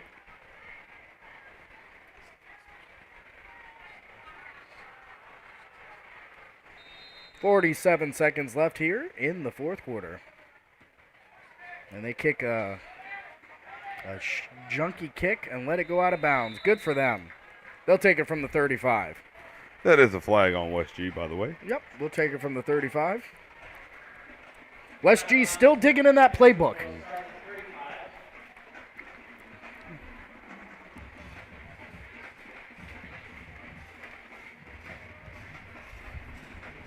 Edgewood coming out. 37 seconds left in this game. Some updates on area scores real quick. Again, can't promise the accuracy of the scores, but PV over St. John 48-0. Lakeside falls to the Perry Pirates 36-16. The Kirtland Hornets defeat the Geneva Eagles 37-7. Hold on one second. They Let me fought get back. Handoff up the middle. And that's, I assume, going to do it. Looks like the Falcons fought back, but just come up short. 21-28 is the final out there. Oh, I think that's I don't know if that's updated right or not. There was some crazy scores. Maybe that is the score, 21-28, not sure. Thanks again. All right, so that is going to do it for us. Yeah, well, that's going to do it for us. Thanks again for tuning in to 440 and Goal. Really appreciate you guys' support. It's been a long day, long week. It has been a long day. We appreciate your support. I'm going to take this one over for you, Ryan. Make sure you go over to YouTube. Hit the like and subscribe bell. Go over to Facebook, like and share the page. Check us out over on Instagram. And don't forget to tune in on Wednesday night for a Week 5 recap show. And then on Friday, we return to the beautiful Geneva Spire